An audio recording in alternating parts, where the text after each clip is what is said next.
Hello, everyone, and welcome to another Small Screen Star Wars. As always, I am Julian Misha. I'm joined by Rachel Wilkinson. Hello. And we're going to be talking about Maul, Shadowlord, Episode 7 and 8, or I guess Chapter 7 and Chapter 8.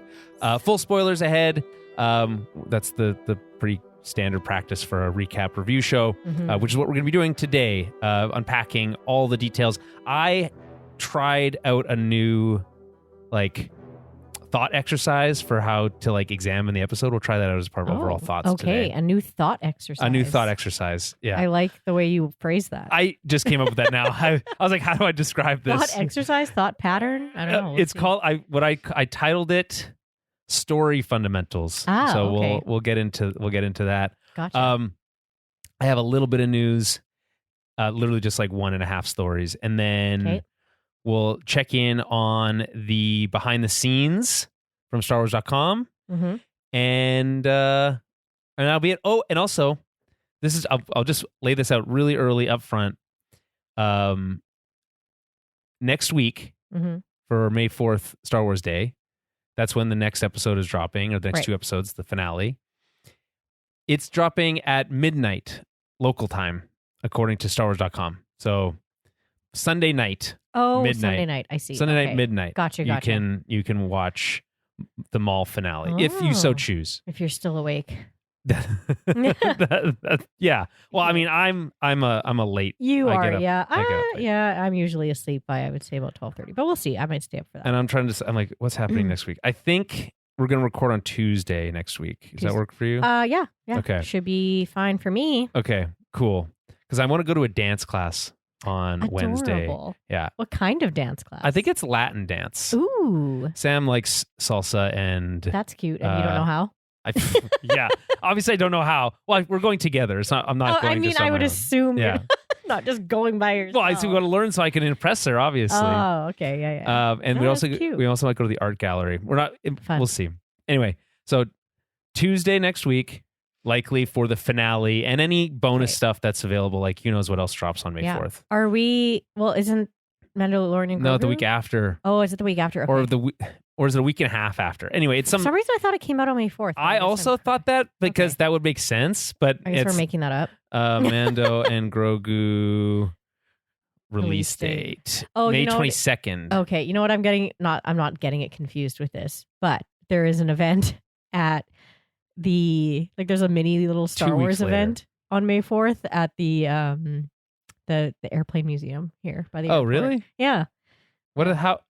I don't know. I just saw it promoted the other day that they're doing it's the River City lightsaber. Oh, group. those people. They're going to be there, and then I just saw photos. There's some people in the city here that have the 501st. They have the 501st, and they have some droids, people. And so I was like, Adam and I might go and maybe take the boy. That'd be sweet. I haven't been to that new aerospace It's cool. museum. If you haven't been there, it is actually quite neat. I went to the old one before they renovated it.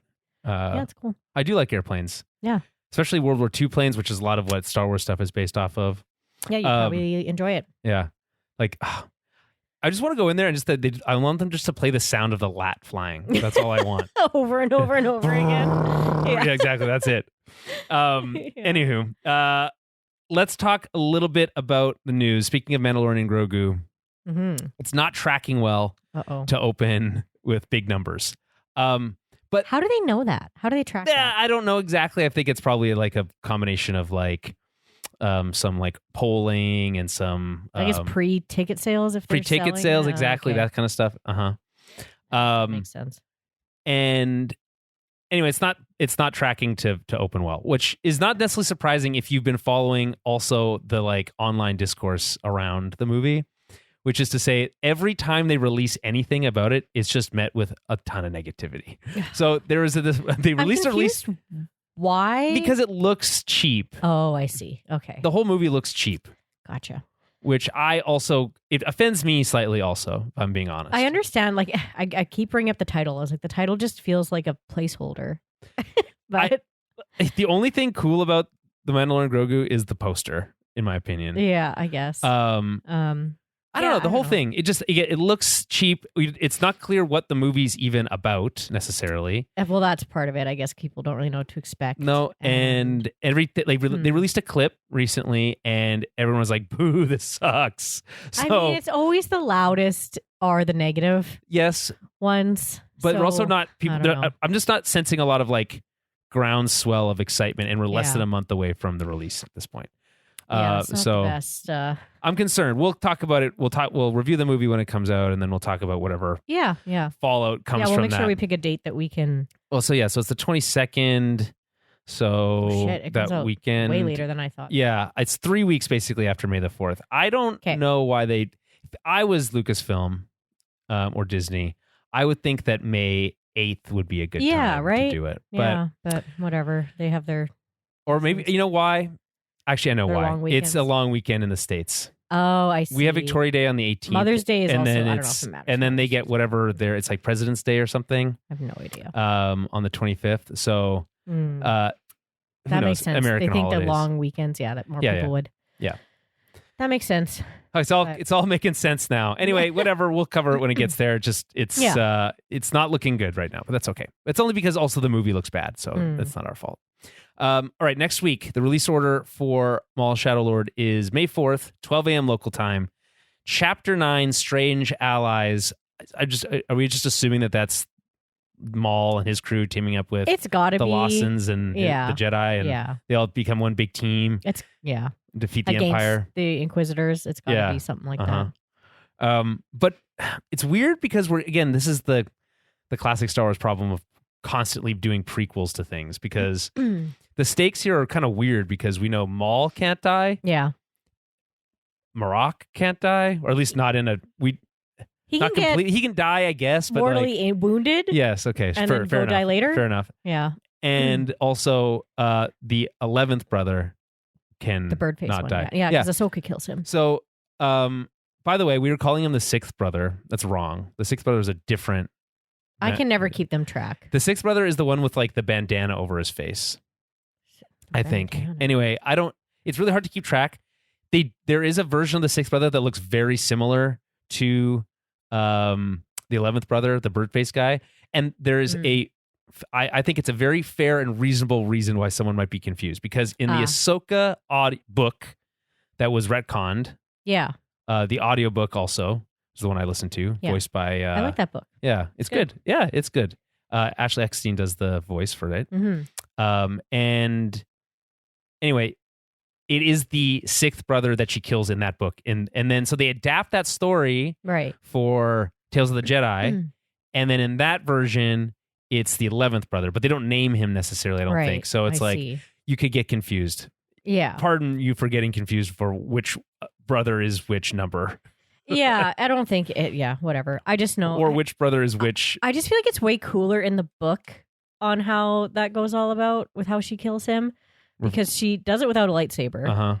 And I don't know if you remember in it, it's like almost like his lightsaber is calling to her. Like the crystals in his lightsaber are calling to her. I don't remember that. It's been a long time. It's been years since I've read It's like she's kind of slowly collecting pieces, and you can kind of tell that they're like lightsaber pieces or things that she could make into a lightsaber. And then she keeps hearing like that, almost like the whistling or like the song or whatever. And she figures out that it's coming from his lightsaber once he like brings it out and they fight and stuff. And then when she kills him and it breaks his lightsaber in half, that's where she gets the 2 crystals from, and that's where her new lightsaber gets built from. Right. Okay. It's kind of neat, where it's like, oh, that's kind of a cool twist on like, it's almost like the crystals. It's the reverse of the bleeding of the like they're like calling out to her to then be like purified and like turned into her own sabers. Help us. Neat. Yeah. I was like, that is cooler. Also harder. I guess that's a little bit harder to visualize on screen. Yeah, that's true. And like they only show a really short clip of, it's like a flashback scene of her fighting him that they actually show like canonized. Yeah, in the episode in Tales of the Jedi, it's like they have a mini. It's not very long fight sequence. No. He looks cool. That's what that was like. Ooh, look at this cool design for a Inquisitor. But notable lack of. By the way, speaking of 11th brother and Marok, they don't say a single word to each other, I don't think. Yeah, I mean, I think we assume that that's who he's talking to. Yeah, in the last episode. Yeah, is this guy. So Yeah. Very weird. I don't know. Not much talking goes on between these Inquisitors. Not much ever, at all. really. Okay, so before we get into overall thoughts and start getting into the breakdown, I will remind folks that if you like what we do, please head over to our website, towerofbabel.ca. That's BABBLE. Help support us on Patreon, patreon.com/towerbabelcast. $5 a month gets you access to our film club. We do a film club every single month. This month is going to be Taxi Driver, so stay tuned for that. I guess later this week. I forgot about that. It's the 29th already. Yeah. It usually comes a couple days after the month ends anyway. But who's counting? There's also a whole backlog catalog of movies we've done for that over the years that you get as well. You could even just subscribe for $5 1 month, listen to all of them, and then unsubscribe if you want. That is your prerogative. It's true.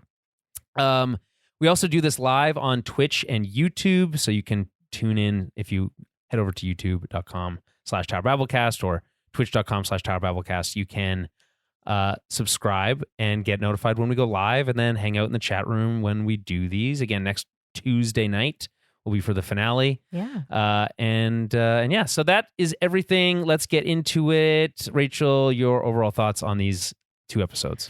Yeah, I mean, I don't know. I feel like there's definitely, it's just lots of action. Again, there were lots of chases and action, and I will say right now, that car chase is the sickest thing I've ever seen. Yeah, the car chase. I like the music. So yeah, I really like the music. Niamos, you can bow out because there's a sicker techno tune in Star Wars now. Even when I was like listening to it, I'm like, I feel like Julian's gonna like this. Yeah, it's awesome. It's just I like.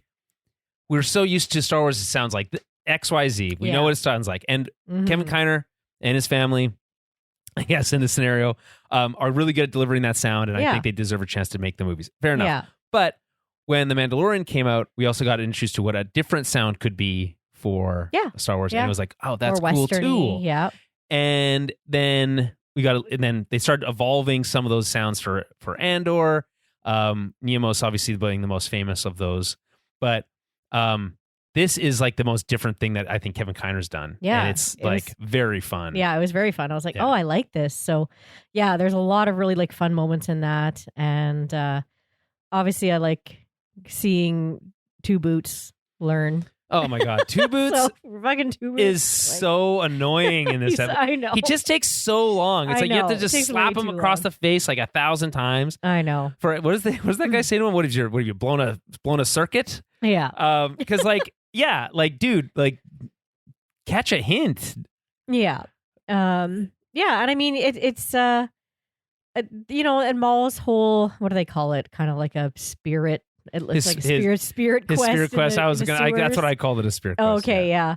So like that was interesting. I feel like we've seen a lot of that from Maul before, so it felt like a little repetitive, but it was kind of like cool to see his younger self and like kind of see how his upbringing with Sidious sort of went about. So that was interesting. There was some new information there. Yeah. So that was, it's but yeah, I just do feel that, I guess that's the whole, what was that episode called? Episode, which the first one or the second one? The first one, Creeping Fear?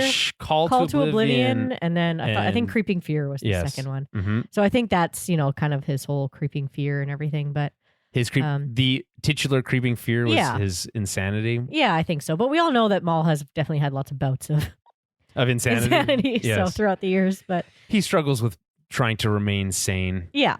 But I mean, overall, I think there were a lot of really like good moments in these 2 episodes. So it's just like, some fun name drops near the end there too. So we're like, okay, I guess we're moving along. Wait, which way? The Dryden Voss? Just with Dryden Voss, basically, yeah. I don't know. For me, the action is good here. I think there's just a couple missed opportunities, I feel like. Okay. One being that I feel like Devon remains the most interesting character on the show. Okay. And we start the first episode with Devon and Maul and Riley together. And they're together for like not even 10 minutes. And then they're separated again. And I think that's a missed opportunity. Right. Yeah, to not keep them together a little longer. Not keep them together longer. Yeah. Like a full episode. I mean, like they kind of paint themselves into a corner by saying, "Oh, well, we have a ship and we have to leave now." Yeah. Right. Yeah. But you can also write yourself out of that by in a million different ways. Of course. So I can't really give them that as an excuse. I just think that it's like, if with 2 episodes left, and I know there's a second season coming, right? And with the title for episode 9 being Strange Allies. So okay, as a group, they all team up, because I think Maul has been trying his goal has been trying to separate her so that he can, how's he put it, sever her, allegiances, right? Mm-hmm. But it seems like they're backed up against a wall, and so are the Jedi. So they'll likely have to come together begrudgingly. Maul's not going to like it. Right. And then that'll leave some sort of big finale where Daki presumably dies. But like, I think it would be bold of the show to actually not kill him at this point. He's been alive so long. Yeah. It seems so obvious that Maul wants him dead. It's like, yeah. It would be more interesting at this point to see like, no. He actually doesn't get killed in the way you think. Yeah. Yeah. And there's something else happens. There's a new story thread. Yeah. Yeah. But I feel like the story, like they're not setting that up well. And if they're going to do a last second turn for Devon, like, I don't know if there's been enough groundwork laid. Yeah. I get what you're saying. I do find her character development a lot more interesting when she's with Maul. Yeah. Because I just feel like as soon as she's back with Daki, it's a lot of that like precocious, Padawan it thing. just, it feels like she's a little bit more just like exasperated and just kind of like, tired of, his rules. Yeah, like not so much this one though. Like the thing is, like, she basically says, there's a scene like later where she's like, "Oh yeah, the reason I'm so good is because Master Daki trained me." Right. Yes. And then they basically exchange like very few other words before she's back with Master Daki. And then basically every time she's like, "No, we can't abandon the Lawsons," or no, we needed to get a faster ship or whatever. Like every time she challenges Daki, Daki's like, yeah, you're right. That was a good idea. Right. Or she's like, when she has I have a bad feeling about this moment. Right. She's like, he's like, yeah, trust her. Yeah. So it's like, they're kind of seem like they're back on the same page. So if there is there have to be a pretty big moment, I think, to justify a split. Yeah. Again. Yeah. So I don't know. We shall see. My general overall thoughts are the pace of the first episode is quick. A lot happens quickly. I would have liked for Devon to spend more time with Maul, as I said. Yeah. As it is, there's only maybe like a few more lines of dialogue exchange between them, which is, I feel like, just a missed opportunity. It seems like it takes Two Boots way too long to put the pieces together. Yes. Frustrating. Yeah. You got to feel that Riley. You got to feel for Riley, I think, who has really like been taken through his paces here. Yeah. But he's really just a kid. And as he says, he doesn't know anything. He doesn't know anything. So it's like, man, that's... People were speculating, like, was he tortured? It's like, no, I think they just used like the Sith. The old Force and they're like, knowledge extraction situation. Shit. He's just a dumb kid. I think they should have brought that droid with the needle on it. That would have been funny. Also tragic. I guess. But I mean, he was psychologically tortured, so there's probably that. Yeah. He seems a little shaken up. Yeah, 100%. I mean, I would be if that thing interrogated me like a big bird face. Did he say, "What are you?" I think he says like that. Yeah, he's terrifying. 100%. Red, glowy, especially when you eyes. Probably have no idea what a Sith is. You have no idea what like a dark side Force user is. Like, this is just the most scary looking thing in the world. It's like, why would you wear that mask unless you're trying to scare the shit out of me? Is that a monster? Like, no aliens exist. Obviously, they're it's around, like exactly. It's like technically anything could be a monster. But he's terrifying looking. So again, I feel for Riley. I think that the Rena betrayal is handled pretty well. Yeah. They give you just enough hope, and it feels believable enough, and they hold the reveal for long enough that I think that sequence and then undercutting it with their escape works well. As I mentioned, the action sequences continue to be a highlight. The lightsaber stuff especially feels character motivated, which is important. The larger scale battles still feel a bit hard to read, I think, from a visual storytelling perspective, but they remain dynamic and exciting. Yeah. With lots of use of different like types of soldiers and different types of vehicles and that kind of thing. Yeah. And of course, I love the prominent use of LAATs. They are just everywhere. It's so good. Yeah. And as I said before, the car chase in the second episode is sick as hell. There's so many fun moments with it. Like and some very diehard moments, if I do have to say. Oh, really? Why do you say that? did. People always make fun of like, I think it's either the third or fourth Die Hard movie. I'm very much into like 1 and 2 Die Hard movies are like, that's my jam. Yeah. The airport one's not very good. The third one's better than 2. Which one's the third one again? The third one's the New York one. Okay, yeah. But there's one, I think it might be, it's either 3 or 4, but like Bruce Willis, he like jumps a motorcycle into a helicopter. Yeah, I think that's like, the fourth one. Yeah, he like jumps off of it and like crashes it into a helicopter. The fourth one, he either drives or rides on top of one of every type of vehicle, I think, except for snowmobile. Yeah. But he uses one of those like long like semis and like launches it. So that just gave me that vibe. The moment where they like do the side turn and then they just like give each other a nod, like, okay, here's the plan. And he force launches that. And the sound of the speeder bike accelerating into that LAAT is so good. And by the way, there's at least 2, maybe 3 amazing death screams. Oh, yeah. From stormtroopers in this 2 episodes. Yeah. So good. When Spybot picks up that stormtrooper and drops him off the bridge. Yeah. Mostly I think Spybot's kind of annoying and like kind of feels like I like him from a different show sometimes, but the way that the stormtrooper was flailing his arms and legs was legitimately funny. And then there's another moment later where the stormtrooper on a speeder bike is like chasing them. Oh, and he hits the corner. He hits the corner and goes flying off. Yeah. That's good stuff. Like that's good Star Wars to me. So 100%. It's great. But yeah, the Docky launching the speeder into the LAAT, I was like, oh man, that's so like Star Wars Die Hard. It's so sick to me. I was like, that's sick as hell. Anyway, so he's so strong. Who? Like Docky. He's very like precise with his like force. Like not using a lightsaber or anything, but his force movements. If you work for an insurance company, you'd be very precise too. Oh, yeah. It's like I feel like he's strong. I mean, he's obviously like physically weaker. Yeah, but I just force strong. I'm like, whoa. Here's the thing. He's obviously a Yoda. Yeah. Replacement's not the right word, but stand-in. Yeah. He speaks in these like, not stilted ways because that's not. It's just like he doesn't really use contractions very much.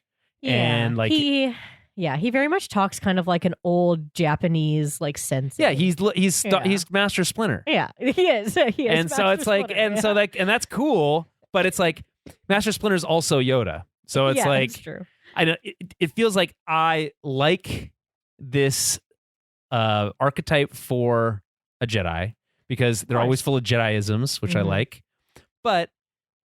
Just like my next point here, I just think they go to the well a little bit too often in Star Wars. Because Maul's Spirit Quest, I think, is only okay. Yeah. Because I think while it explores the emotional character motivations for him, which are important, and I was surprised that we got them, we just go to the well too often with these like Spirit Quests where Jedi are hearing sounds and like, have some sort of hallucinating. Epiphany. Yeah. Like I just like we've seen it so many times now where it's like, and this one especially feels like particularly not creative in its execution. It's just like a wind tunnel. It does feel really familiar. I don't know why. Like I feel like I've seen Maul go through this before. I know, same. I just like that's what I mean. It's like either Maul himself has done this, or Star Wars has done a version of this enough times where it's like whether it's Anakin on what's it called that Mortis right, or it's Rey fucking 3 times, or it's it's like we've just seen it a lot.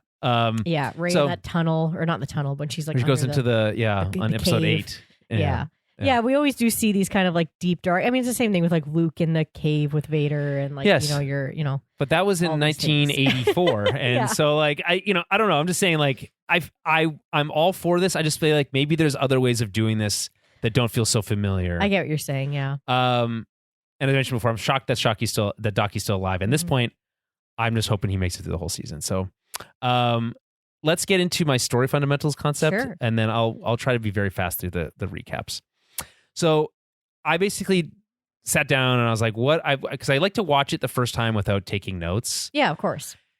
But what I've been doing more recently, the last 2 weeks, is I watched the full episode and then I take a couple notes instead of during it, and then I watch the next episode and take a couple notes. So this time I was like, what if I had some like preset questions that are more like broad story concepts that I could apply? So first ones were, what are the themes like the overall themes that are being carried forward, either from the show in general in an interesting way or new themes that are being introduced this week. So episode 7 deals with revenge, loyalty.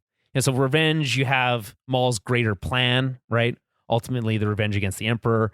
Loyalty, Devon to her master, Maul to Devon, the Mandalorians to Maul, the Zabraks to Maul, Two Boots to Captain Lawson, Devon to Riley, Riley to his dad. You know, like, there's like, it's just all loyalty. Like, the whole episode is loyalty, loyalty, loyalty, and like, where do your loyalties lie? Episode 8 deals with like sanity or the lack of it. Also revenge, but mostly sanity. A lot of revenge. It means a show about Maul. With Maul, you can't really get around. I must have my revenge. Yeah. And then also self-forgiveness, which is a nice kind of like concept to deal with. Family, childhood trauma. Yeah. Again, revenge. Desperation. There's that's funny. I put this in the wrong spot. And then trust. And that comes back with Demon's instincts and Captain Watson's contact and all that stuff. So, I thought that's interesting. And then what characters are getting developed and what's their trajectory? So, Devon takes 2 steps forward in episode 7, but 1 step back. By giving into her rage, she allowed Riley to be captured, but her commitment to her master prevented her from making the wrong choice of leaving with Maul. So it's like, at first she's like, no, I won't go with him. But then she stays long enough to get Riley captured, which is obviously a mistake. So it's like, there's a little bit of wibble wobble with Devon, but I think that's good. It's good. That's good, interesting storytelling.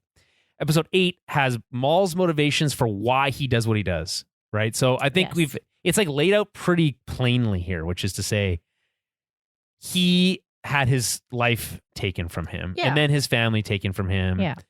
And just like constantly betrayed and beat down. Yeah. So he is traumatized, basically. Yeah. And he doesn't know how to deal with it. And he's equipped, the only tools he's been equipped with are the power to defeat one's enemies, as he likes to put it, or as is written in the manifesto of the Sith. Yeah. So it's just interesting to see it laid out plainly here, and then also connected back to like this childhood trauma stuff, which is more interesting than just I was betrayed, right? Right. Yeah. Although that is kind of like still like not the original sin, because the original sin was getting stolen from his family, but they like the next level breakdown for him. The Jedi's connections to the Lawsons. So the Jedi in general in episode 8, I don't think get much development, but they do commit to the Lawsons, which I think is valiant. And then obviously Dockie's kind of trust in Devon. And then the connection between Captain Lawson and Rena works well. That's another kind of development that I think pays off.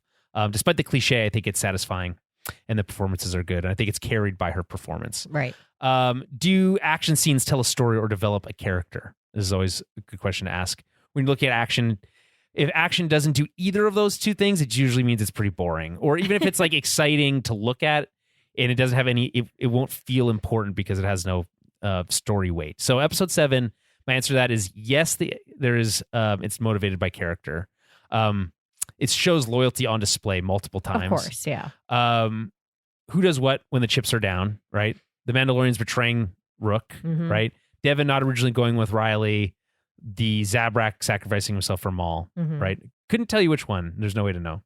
There's no way to know. It says here in the behind the scenes, Icarus watching his brother Scorn cut down by the 11th brother. Echoes Maul seeing his own brother Savage's death at the hands of Darth Sidious.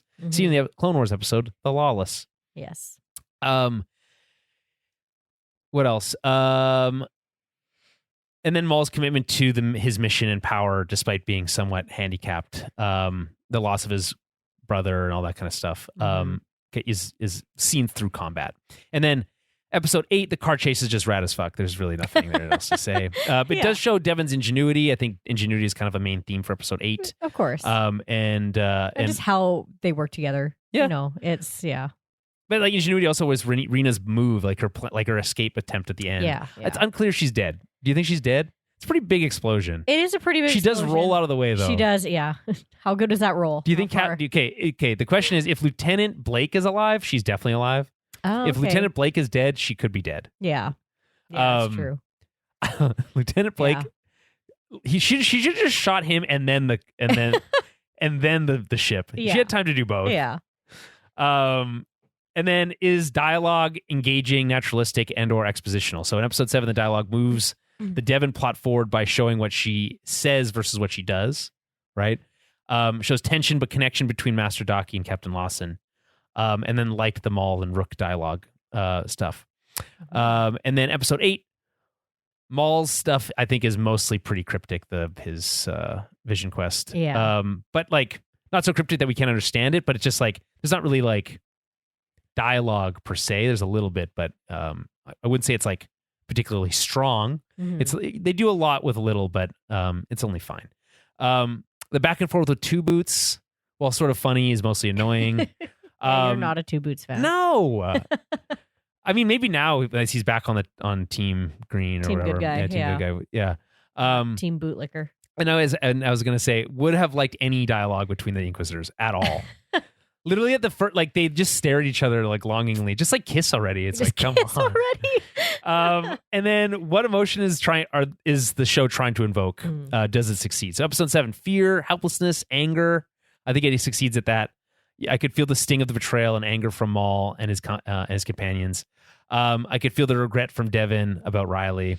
Episode 8, trauma, ingenuity, dedication, empathy for people who might have done bad things, self-forgiveness, sadness, joy, betrayal, and excitement.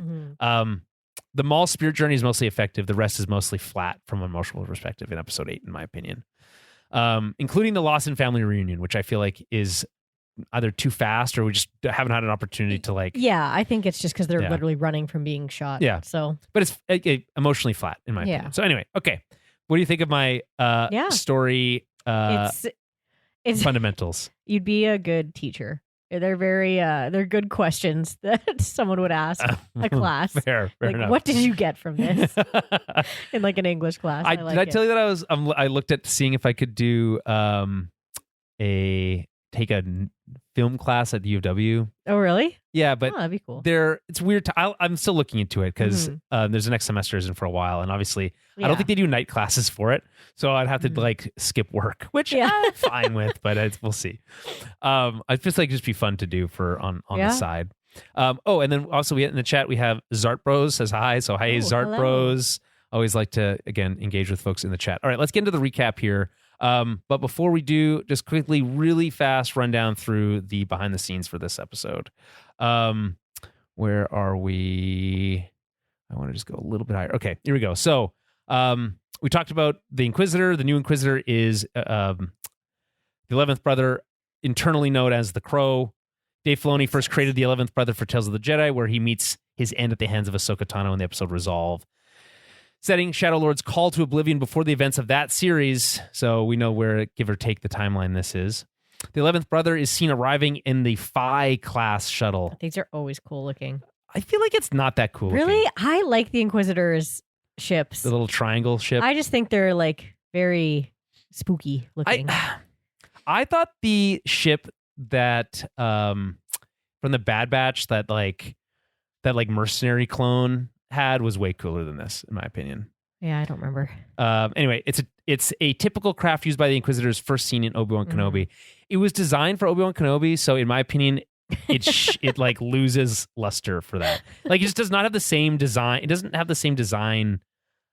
It doesn't meet the same design standards that I expect from a Star Wars ship. I like this. Two Boots has had his boots taken away from him and is now showing off mechanical feet and ankles far cleaner than the rest of his body. Yeah, that's so having funny. been covered by the boots for so long. We can hardly recognize him. That's the other thing. It's like, I'm surprised you recognize me without my boots. Shut up, Two Boots, please. We talked about Icarus already. Two Boots is seen using stun shots. I always call that out. Maul's lengthy vision of his past features never before seen moments such as Savage pleading with his brother not to leave with Sidious, and a glimpse at Maul's torturous early Sith training, as well as its moments from other media, including Obi-Wan's devastating attack from Star Wars The Phantom Menace. Savage discovering Maul among the refuse of Lothal Minor, and Savage's death in the Clone Wars. So yeah, I don't have to call those out necessarily every time. They reuse some of the dialogue, but any new dialogue that they use, I believe it's Sam Witwer doing the voice of young Savage, also the Emperor. Crimson Dawn wasn't part of the Shadow Collective when it was first formed. Maul is seen to have a relationship with Crimson Dawn and Dryden Voss. Voss appears in hologram in Clone Wars episode The Phantom Apprentice, receiving orders from Maul alongside representatives of Black Sun and Pike syndicates. And then creator Dave Filoni suggested the inclusion of Marok and 11th Brother in the series, allowing the crew a perfect opportunity to nod to another beloved genre, horror films. They don't move much, but when they do, these Inquisitors have superhuman speed. And listen carefully when the 11th Brother turns his head. Quote, in the mix on the back end, David W. Collins is always adding weird stuff. Unquote. Supervising director Brad Rouse says, quote, when you hear a little turn of the crow's head, Collins put in this creaking weird sound. It's great. Ooh. We call it bone leather. Ick. That's cool. That is cool. 9, the 3 bullies hassling Devon as she tries to secure a hot rod speeder are inspired by the Pharaoh gang from American Graffiti, which is, of course, directed by George Lucas. In this case, the trio of aliens are all played by D. Bradley Baker, of Clone Wars fame, of course, ad-libbing an alien language on the spot and arguing with himself in the recording booth. Which he's very, very his favorite thing to do. He does it a lot. Yeah. Maul's vision of the past were created by Lucasfilm's director of lighting, cinematography, and visual effects, Joel Aaron, projecting new and existing sequences onto a smoke machine. The mix of animation and practical effects gives the scenes a dreamlike quality. I'd agree with that. And then 11, in episode 7, Rookcast delivers the line, Kebris, you slime. Homage to Ernest Borgn's work in both Escape from New York and The Black Hole from Black Hole 1979 and Escape from New York 1981. We're doing Escape from New York next. I believe doing Escape from New York. I think so. Next month for the film club. Yep. Okay, let's recap. Episode 7, Call to Oblivion. As enemies close in, Maul is forced to take a stand. Directed by Brad Rao and Nathaniel Villanueva, written by Julia Cooperman and Amanda Rose Munoz, runtime 25 minutes. I was wrong about that 24-minute guess from last week. Okay, we start straight at the title card. We get the ISD, Imperial Class Star Destroyer, looming over Janyx at night. Love the shot of Janyx at night, by the way. They really go hard on the painterly aesthetic here, and it looks great. This has been a few days. I was just going to mention, this whole series has only taken place over like a handful of days. Yeah, so that far. makes sense. They do call themselves the Interim Imperial Authority as they lock down the curfew. Interim being the key word here. There's no they like shut down public transportation. They put in the curfew. This is a classic Imperial planetary control move. But the use of the word interim is interesting here because it really feels like they're only here to capture Maul and the Jedi, and then they'll just take off once they're done. Maybe they'll send someone later, but like for now, they would be free of it, I guess, like for the immediate term. That's the sense I get. But also they could just be lying. Yeah. Maul, Devon, and Riley are in the tunnels. Devon warns Riley to not trust anything Maul says, saying he's a murderer, but acknowledges that the Inquisitors are dangerous and that he's helped them with that. Riley would like them to sneak away at the right moment. But Maul seems to be listening the whole time. Well, yeah, it's like an echoey. Yeah, and it's like, come on, guys, a little subtlety would go a long way. I like how it's like, if I may. Yeah, he's interesting. We are being hunted, which is a great line. I love when people say we are being hunted. Hunted, yeah. Especially, with the Inquisitors, it adds that little extra level of I would like them to like add a little bit of like musical flourish to that. Like, we are being hunted. Like something like that would have been cool. Anyway, he says, if you choose to continue on your own, you do so at your own peril. I mean, he's trying to set like, he's like, oh, it's too dangerous for you to go alone, but I'm not the boss of you. You can do whatever you want. And he says that twice, but he's a liar. I love how it's not like at your own risk or your own discretion. It's peril. Yeah, at your own peril. That's right. Have fun dying. That's split up correct. With me. And honestly fair, because if she had to face off against 2 Inquisitors, which they don't know about yet, but she would for sure die. Anyway, they go further down the tunnels. Devon presses Maul on their destination, insisting that she needs to go back to her master and return the boy, who she takes like a little umbrage with, to his father. Like, I'm not a boy. It's like, well, kind of are. Maul says to her, yeah. She's like, I've fought in a war. You play sports. She's also probably like a couple years older than him still. Yeah. Anyway, Not by much. Like, yeah, I would assume that they're probably close in age, but yeah, 2A. He's what, maybe 17? Maybe, yeah. Call him 16. 17, She's probably what, 19, 20? Yeah. Okay. But I mean, yeah, to a Jedi Padawan who's been combat training, and then this kid just like plays sports. Child soldier versus a child athlete. She's like, you are a boy. Yeah. You do little boy things. Yes, and she's talking to a man. So, yeah. Anyway, so Maul says they're free to do whatever they like when they reach the camp. He also has a ship, so luring her in, very Predator-like. We go back to Lawson and Docky. Cut to cityscape. As we pan down, we find Captain Lawson and Master Docky planning their next move. Docky urges patience and promises Lawson that Dawson will take care of Riley, saying his connection with Devon through the Force, which is implied, will reunite them, and it does. The plan is to get back together and then find a way off the planet. Lawson starts to panic, but Docky soothes him. Very, again, Master Splinter energy here. I love this line, my friend, like twice he says it to like connect with him. You cannot let your regrets consume you. A very good Jediism. Yeah. Anytime something consumes you, it's a bad, the Jedi consider that to be bad, which is fair. Yeah. Fear or regret, they all lead to the same place. Docky asks Rena Soul about Rena Soul, his contact, and we learn that she's gone dark since the raid. We actually don't, that's the last we hear of her until next episode. Which we later find out that she was captured by the Empire and then is being used as a honeypot. Of course. I'm doing it. Any thoughts on these first couple of scenes? No. Okay. Yeah. Moving on. Maul and Devon. Maul compliments Devon. I like this sequence. I like this bit of dialogue exchange here. Maul compliments Devon's combat performance versus Inquisitor. She thanks her master's training. Yeah. Devon then pivots and asks Maul about his master, which is a smart move. Obviously we know him to be Palpatine. She does not know that. His line is, his betrayal was devastating. Again, not the original sin. That was him being stolen from his family. But it's what sets him on the path he's on now, is the betrayal from of course, from Sidious. But it's also like, anyone would assume you're dead, dude. You're like, but I guess once you come back with robot legs, he could have taken him back, but yeah, he'd already taken on a whole new old man as an apprentice. So yeah. And so the thing is, we're hinting at Palpatine. It's really fun when he talks about that, but he's always careful not to reveal who it is. Right. Yeah. Right. He says it was not the deepest wound he would inflict upon me. Right.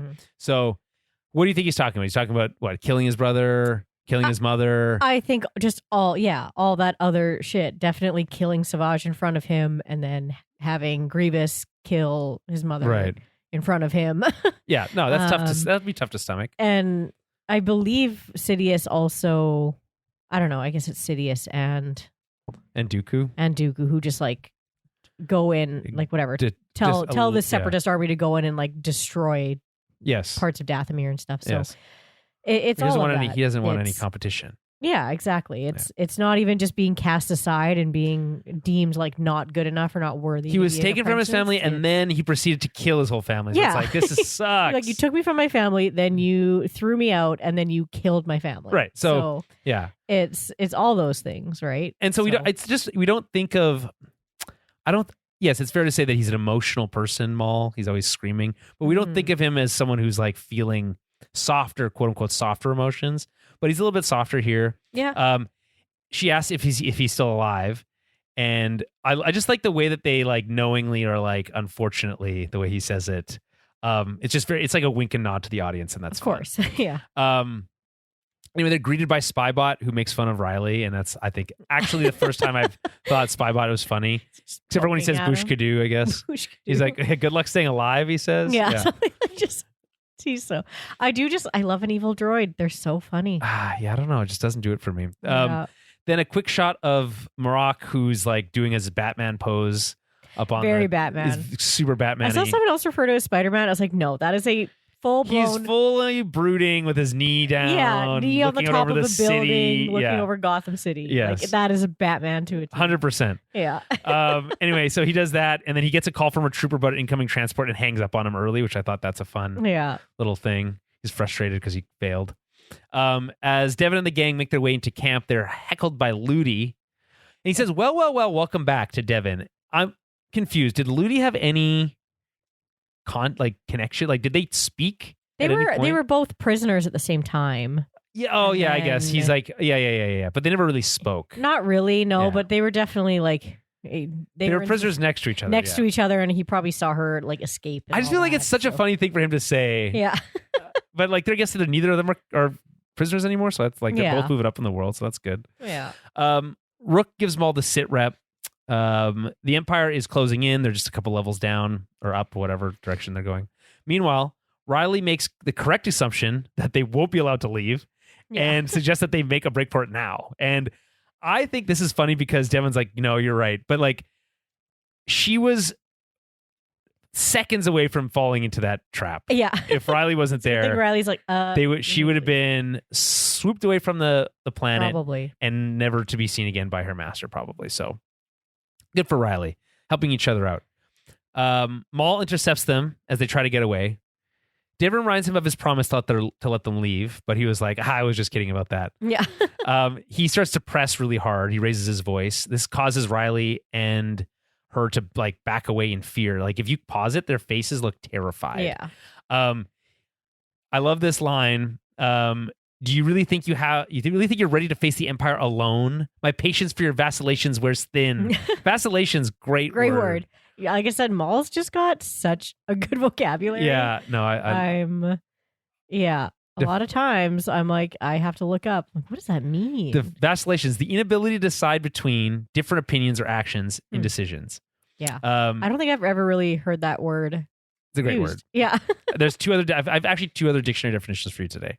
Oh. I didn't even think about this one, but now there's two others coming. And then he says, now I'm willing to help you achieve the power to defeat your enemies, but only if you come with me. Mm-hmm. So I guess let's break it down. So do you really think you have the power to defeat the Empire alone? He's really talking about himself. Yeah. Maul doesn't have the power to defeat the Empire alone. He needs help. He says, my patience for your vacillations were thin. Basically what he's saying here is, I am tired of beating around the bush. You really have no choice. Yeah. And then the last thing is, now I'm willing to help you achieve your power to defeat your enemies. This is a line directly from the Sith Manifesto about power leads to strength, and strength, gives you the ability to defeat your enemies, and et cetera, et cetera. To break your chains or whatever. Yes, exactly. Yeah. And the only if you come with me line is a very classic Star Wars moment. And extend the hand. Right? Always. Yeah. Come with me. Again, obviously, episode 8, there's a great moment of that. Maul has done it like this is like the third time. Yeah, no, he's obsessed with telling people to come with him. Did it to Ahsoka, he'll do it to Ezra. Like that's his thing. Yeah. Anyway, Devon is skeptical about being able to take on the Empire, quote unquote, alone, or even with the two of them. But, and I like this, the way he kind of like laughs it off and is like, oh, you don't even know. Yeah. I have a plan. Mm-hmm. And what I like about this is I think it hints at something really interesting. And this might be the most interesting thing that happens in this entire episode, which is we've heard him talk about his like master plan, his like greater, the greater strategy that he has, right? Right. He talks a bit about it. He has a plan when he fights Ahsoka on Mandalore. Yes, yeah. About kind of like preventing Anakin's fall. I feel like that was killing Anakin, though. Yeah, maybe, but like preventing it somehow. Yeah, right. Yeah. I don't know if you would have been able to kill Anakin, to be honest, but no, but he doesn't. I don't think he's encountered Anakin yet. He's not able to because I don't think they've ever. I don't think they have. No, I can't remember. I can't remember. No, it's Grievous that he's not allowed to see because he has that stupid. He has that one line. I'm trying to remember if like Anakin and Maul had like specifically. I don't think that they have any. I don't know if they do. I can't. It maybe would be a lot of running away or like. I think there is maybe one. When he's like teamed up with Savage. Because that's like there's a lot of Maul stuff. There is Maul versus Anakin. Clone Wars? ? Yeah. I don't know if he. Hypothetical. Darth Maul versus Anakin Skywalker. That is from a video game. Yeah. I guess not. Anakin Skywalker. Oh, hold on. I think these are all hypotheticals, like if. Yeah, I was just like, you can't always trust the AI recaps, but what is the AI? Anakin Skywalker at the height of his Clone Wars would likely defeat Maul. That's likely defeat Maul. So I guess again, the answer is they haven't fought. Yeah, before. I don't think they have. I think he's like he encountered Kenobi-ish a little bit, because Kenobi like realized that he's still alive. But well, I mean, he knows of Maul since like he would have technically he saw him as a child, right? Right. Right. Yeah. Well, yeah, but I mean, no. Is there a canonical reason why Maul? Yeah, I guess not. But No. I guess it's also like. It opens up a whole story can of worms because like you have to deal with the death of Qui-Gon again and all that kind of stuff. Yeah. So anyway, it's interesting. Yeah. But they've never met. But again, what I was talking about here is that if you think about it, Maul has the best shot at killing Sidious. Yeah, I would say so. He knows the way he thinks. He's building a crime underworld army that he can use to either create distractions or get him to the place where he needs to be to ultimately he's saying we don't need to defeat the Empire, we just need to defeat the Emperor because the Empire will collapse without him, which is true. We know that to be true anyway. It's all built on on his shoulders. So if you kill him, it takes the whole thing down. He's like, so his plan is to get to the Emperor, in my opinion, is what he's saying, and to kill him. Yeah. And that he doesn't need an army to do it. He just needs a really good apprentice. Yes. Yeah. Right? Like he thinks with two of them, it's like all I need is like rule of two, have my apprentice, and yeah, exactly.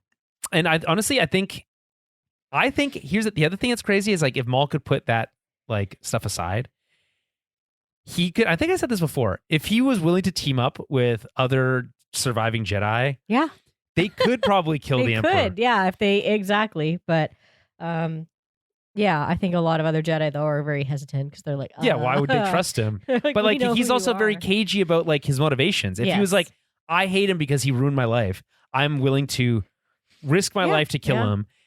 If we do it, it certainly helps you as the Jedi, but that's not he doesn't care about that. But enemy of my enemy, of course, and that kind of thing. So, but I don't know if he's really like that prepared to make that type of move. No, he would like he's not. It seems like he's very unwilling to branch out to more than one person. Like even with the whole like Ezra thing, like you think he could have been like, okay, Ezra and Kanan, like get them both on board. Well, Kanan's obviously very skeptical, but Kanan, he just kind of knows. I think that with these older Jedis that they have this kind of underlying skepticism, and they're harder to manipulate, but yeah, you're right. You'd think if you would kind of think ahead, it's like, no, but the more like Force users you can get on your side, probably the better. But I mean, we have also seen Sidious like take down like 4 Jedi. So yes, but that also was stupid. Screaming spin. Anyway, so I don't know. I would just be curious, like if you'll ever hear what his actual plan is, right? Yeah, or if he'll just allude to it. Because obviously he doesn't succeed. Anyway, he uses the Force to freeze Devon before she's able. I love a Force freeze. We don't see, we haven't really seen it since episode 7, maybe. And like that's kind of when it was introduced, but it was a cool move. She goes to like draw her lightsaber. She's able to overpower that move, which is cool. Again, it's clear that Devon is like strong in the Force and has abilities. But unfortunately, in this process, a probe droid spots them. And a LAAT arrives in record time. Yeah. Like seconds later. There. Yeah. But I guess it's hinted at like they're already close by. So Maul, when confronted by this decision, chooses to help his team fight off the troopers. And instead of using that opportunity to escape with Riley, Devon joins him. And this is a big mistake, ultimately. She had an out. She could have escaped right then. But I guess she felt like she owed him. What is she thinking here? Yeah, I don't know. It's hard to tell with this where she's deciding like I have to fight back because there are so many of them. Like that, I got a little bit more of the Just one. It's just one LAAT carrier. Is what? Yeah, I guess that's it's like true. 10 of them on there. But, maybe that's a lot, but like, yeah, you don't think Maul with his double-sided lightsaber can That's deflect enough of those blasters? maybe I don't she know. just Also, why does she care about Maul's people? That's true. Yeah. Yeah, I don't know. Just too. I think it's this idea of like, you know, you Still scratch my back, struggling, I yeah. scratch yours, and it's like, and also she's obviously she's enjoying using her abilities again. I think so. Yeah, she's like, yeah. There's a bit of that too. I do think that's why Maul specifically tries to target these younger Padawans because he knows he's like, okay, I need someone who's going to tap into the dark side, or that is capable of tapping into the dark side. Who hasn't like blocked it off so much. Yes, right. So yeah. So it makes sense. Like each time, like she gets frustrated or angry or scared, it that pulls her a little bit more to using the dark side. And, Yeah, I don't know. I guess she's.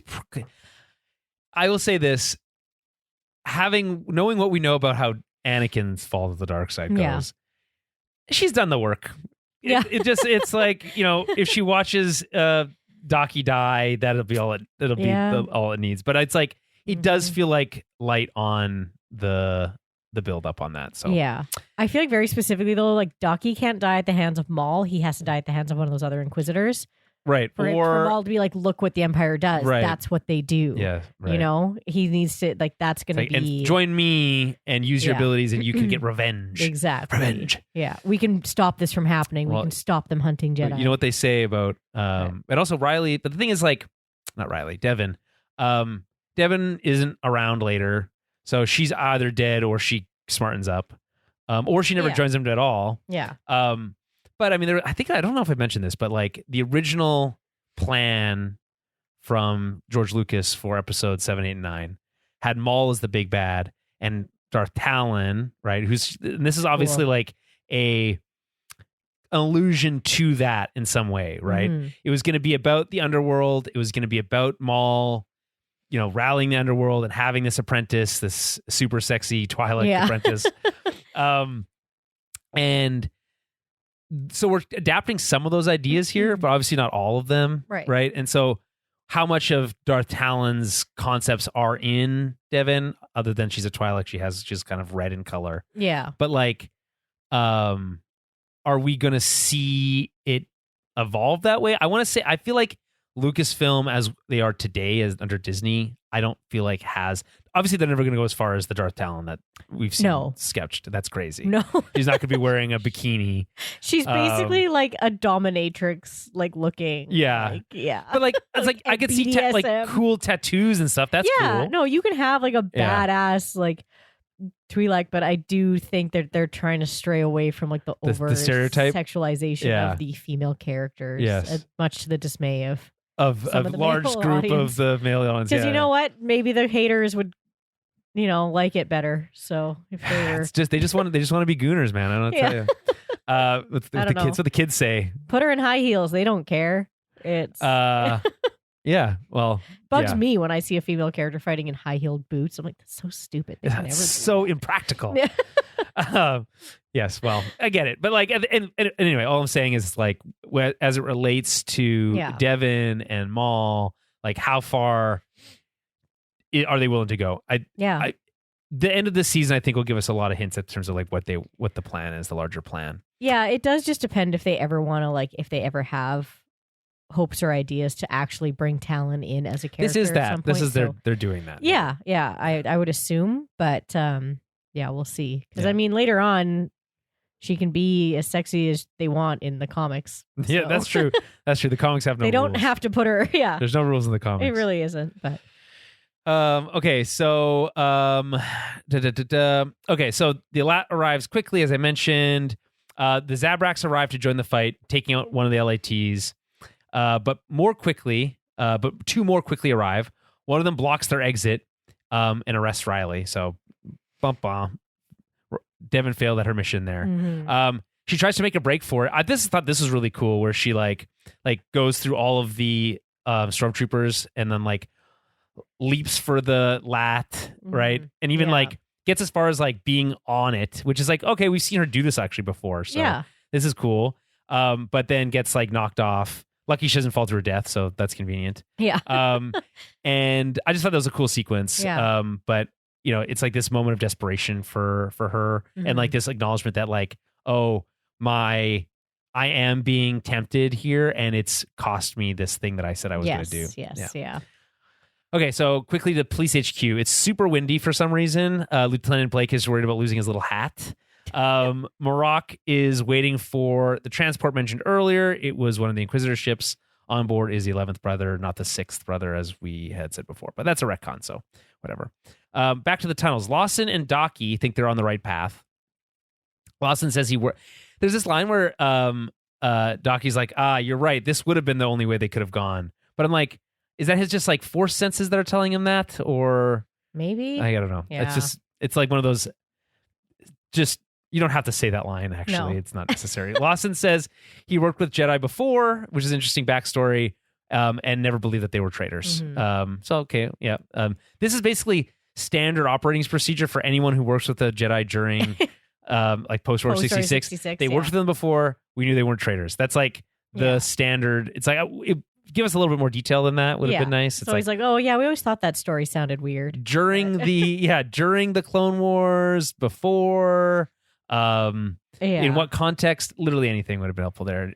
Replace that line that Docky says with one more line from Lawson. You got yourself a winner. Devon arrives reporting that Riley is captured by a stormtrooper. Very convenient that they run into each other in the same tunnel.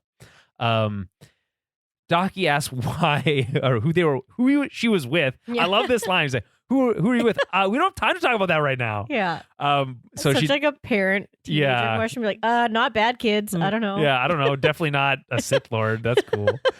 Docky suggests that their presence is in fact a burden on the Lawsons. Too late, by the way.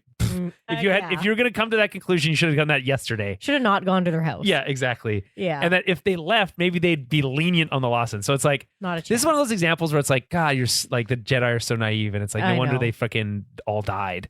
When they're saying shit like this, Devon, though, thankfully is like, no, we're just going to abandon them. Absolutely not. Fortunately, Docky's like, okay, you're right. We shouldn't leave them alone by themselves. It's crazy. Yeah. But again, it's like, he also senses that, like, or understands that the sense is pretty obvious. She was going to go without him anyway. So it's like, he either comes or he leaves on his own, which he's not going to leave her. So. Right. And again, it's like, if you're not going to leave her alone, then why should you leave these people alone that are clearly in danger because of you? It's not very Jedi of him, to be honest. That might be the only... It's like, if we just leave, like, they'll be fine. They'll be nice to them. No, they won't. No. They'll just torture them for information and probably kill them. Yeah. Put them both in a work prison to build the Death Star. Exactly. Narkina 4. And then they agreed to head to the place headquarters. Maul and Rook plan for a quick escape before the Inquisitor can make another appearance. They don't know there's two yet. Rook's commandos make a fuss about wanting to take their cut of the credits. She insists that they leave it behind. And to be honest, it seems like a lot. They're carrying like crates of credits. So I'd be pissed if I was leaving that behind too. This comes back in a moment, so we won't touch on it here. But Police HQ again. Riley wants to talk to Two Boots. He's obviously been arrested. Who arrives with without his signature boots. Lieutenant Blake takes Two Boots' calf away. Dude, it's like he's holding the cup, which is funny, and he like snags it out of his hand. And it's Lieutenant Blake, traditional Imperial officer, just the most annoying person. Riley's accused of abetting Imperial fugitives. Here's the second of three dictionary definitions. Abetting is the act of encouraging, inciting, or instigating another person to commit a crime or wrongful act. That makes sense, because like, there's always that aiding and abetting. Yes. Of like basically helping somebody. But here's the thing. Riley did not abet anything. He was just trying to stay alive. No. How is he helping the Jedi other than they use that word a lot if you like harbor fugitives too. Sure. So it's like, like you're helping them run away, you're helping them evade police. I suppose, but yeah. I mean, obviously Empire will just make up any charges they want, but it's just it's a bit of a stretch on Riley. He's literally a kid. Sure. So and that's actually the other thing I noticed. It's like Lieutenant Blake actually, I feel like, does take it a little bit easy on Riley for being a kid. Yeah.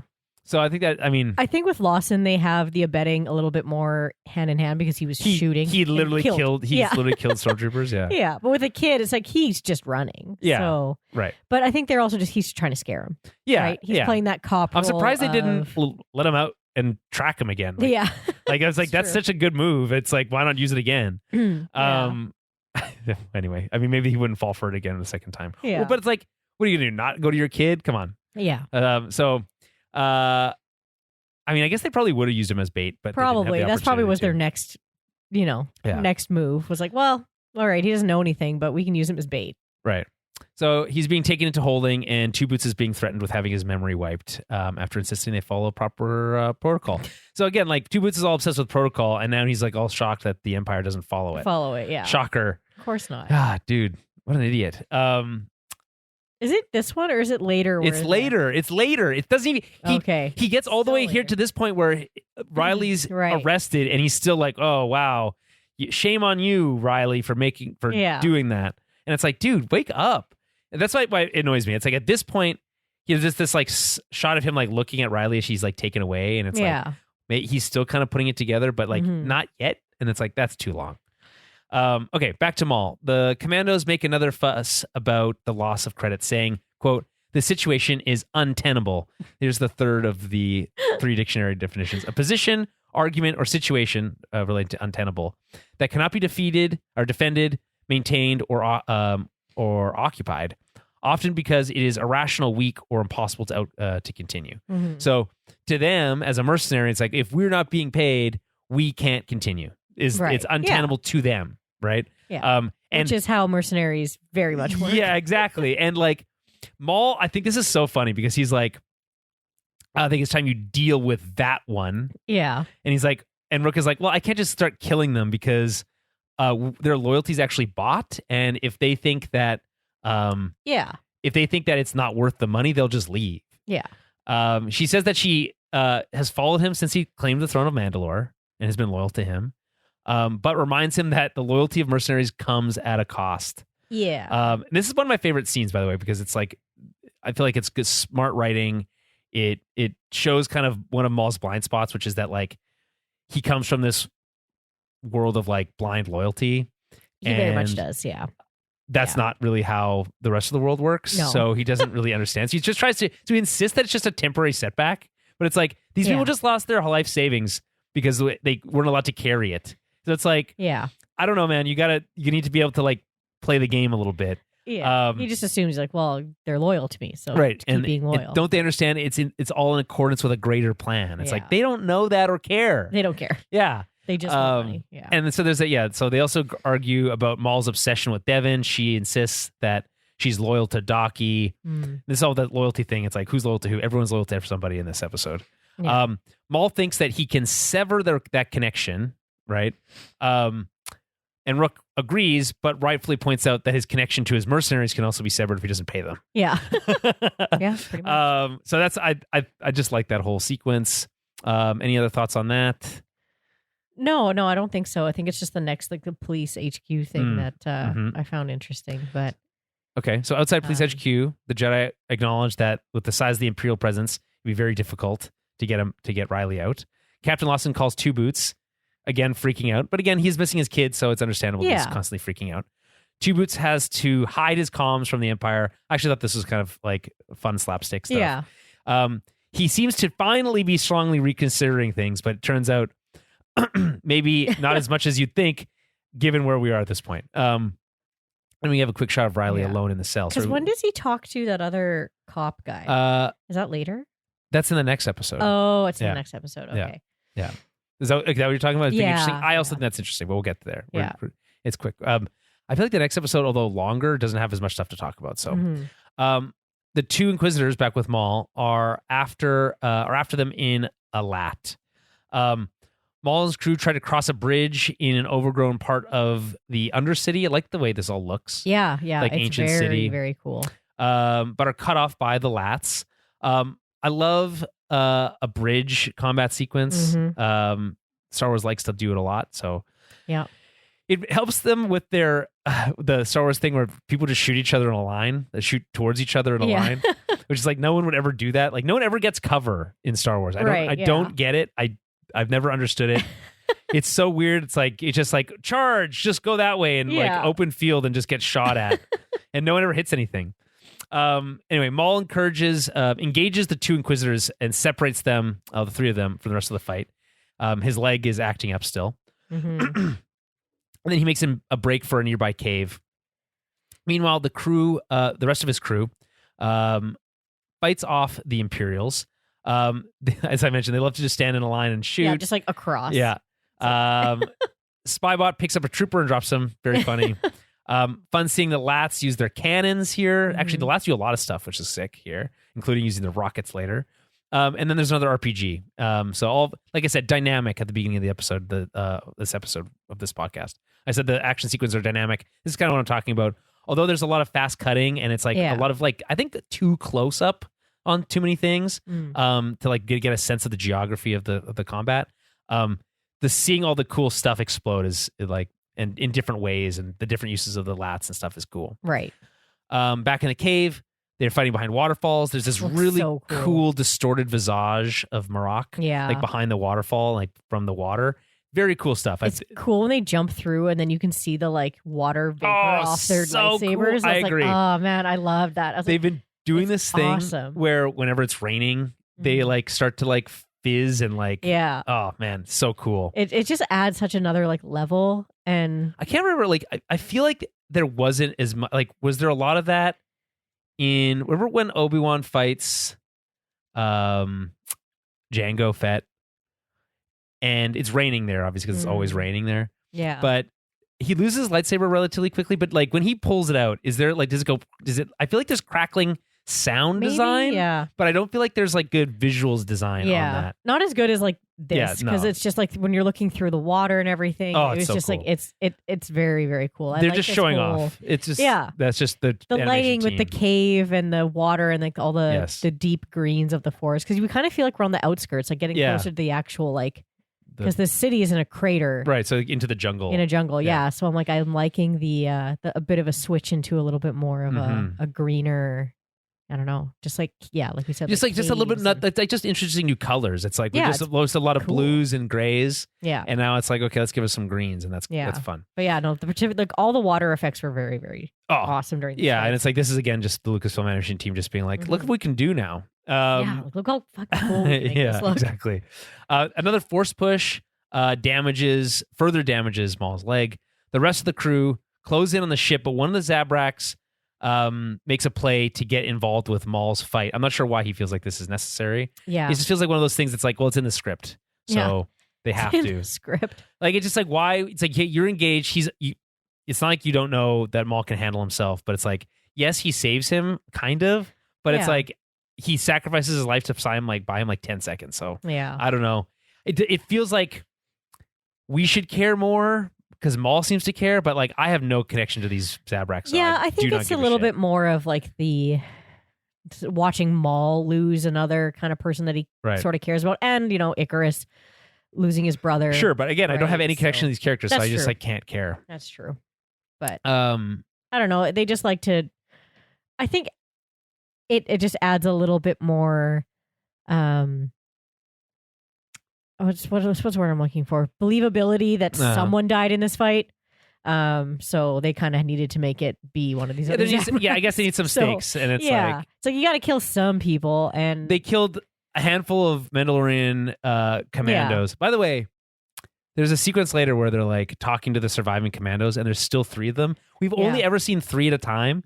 And it's like, so they got 3 of them got blown up on the Mandalorian ship by the LAATs, and then there's just 3 more. 3 more, and then like there was definitely not 6 before. Group of them at some point. I don't think so. I feel like this is just like wave the hand and like don't think about it very much. There was more. Trust me, is what it feels like. Anyway, so suddenly commandos abandon the rest of the fight and steal the Mandalorian ship. Ludi gets left behind.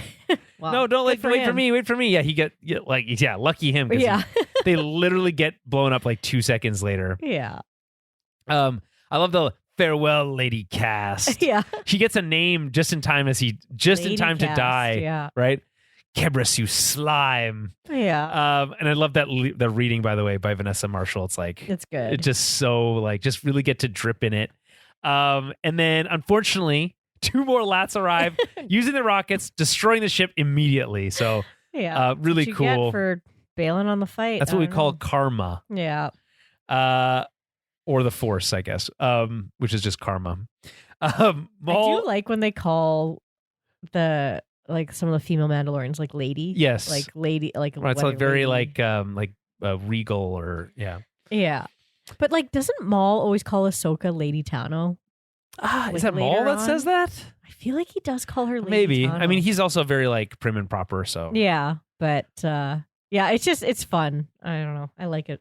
Yeah, I mean, it gives the Mandalorians a little bit more like culture. I do think that they like I could be wrong, but I feel like they mostly use that for like certain families. So she must have like a family that's considered the Tano family. Up. Well, I mean, no. I'm talking about the Rook cast. Yes. She has in the Mandalorian universe. I think the sense is that I don't know if they call everyone like Lady something. Well, not everyone has family armor anymore. Yeah, right. So it's like if you had family armor, it probably means that you come from a higher station originally, and then something like that. Yeah, they have like.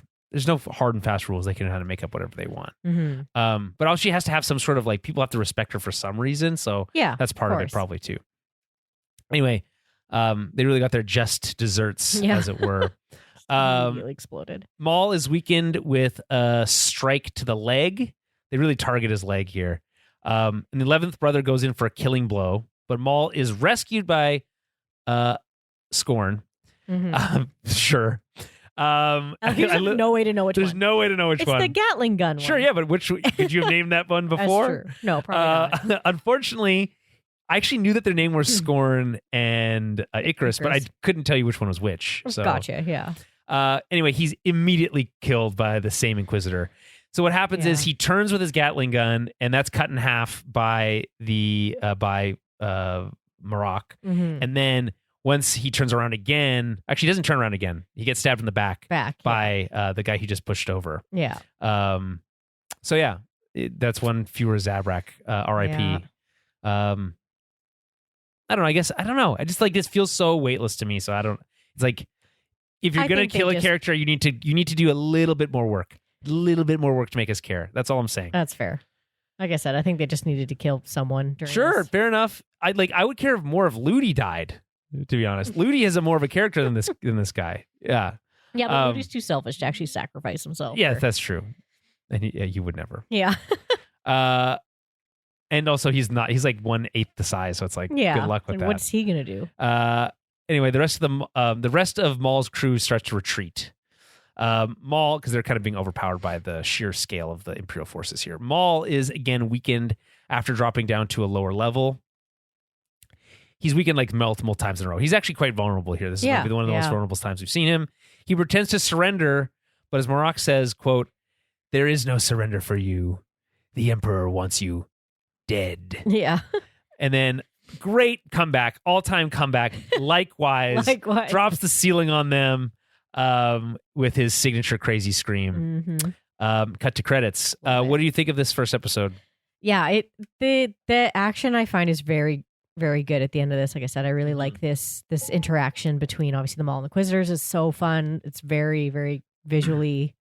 It's interesting and like well rendered. It's cool. Right. It's just very cool. And this time Maul is learning that like he doesn't get to surrender because actually the last time he encountered Sidious did keep him alive.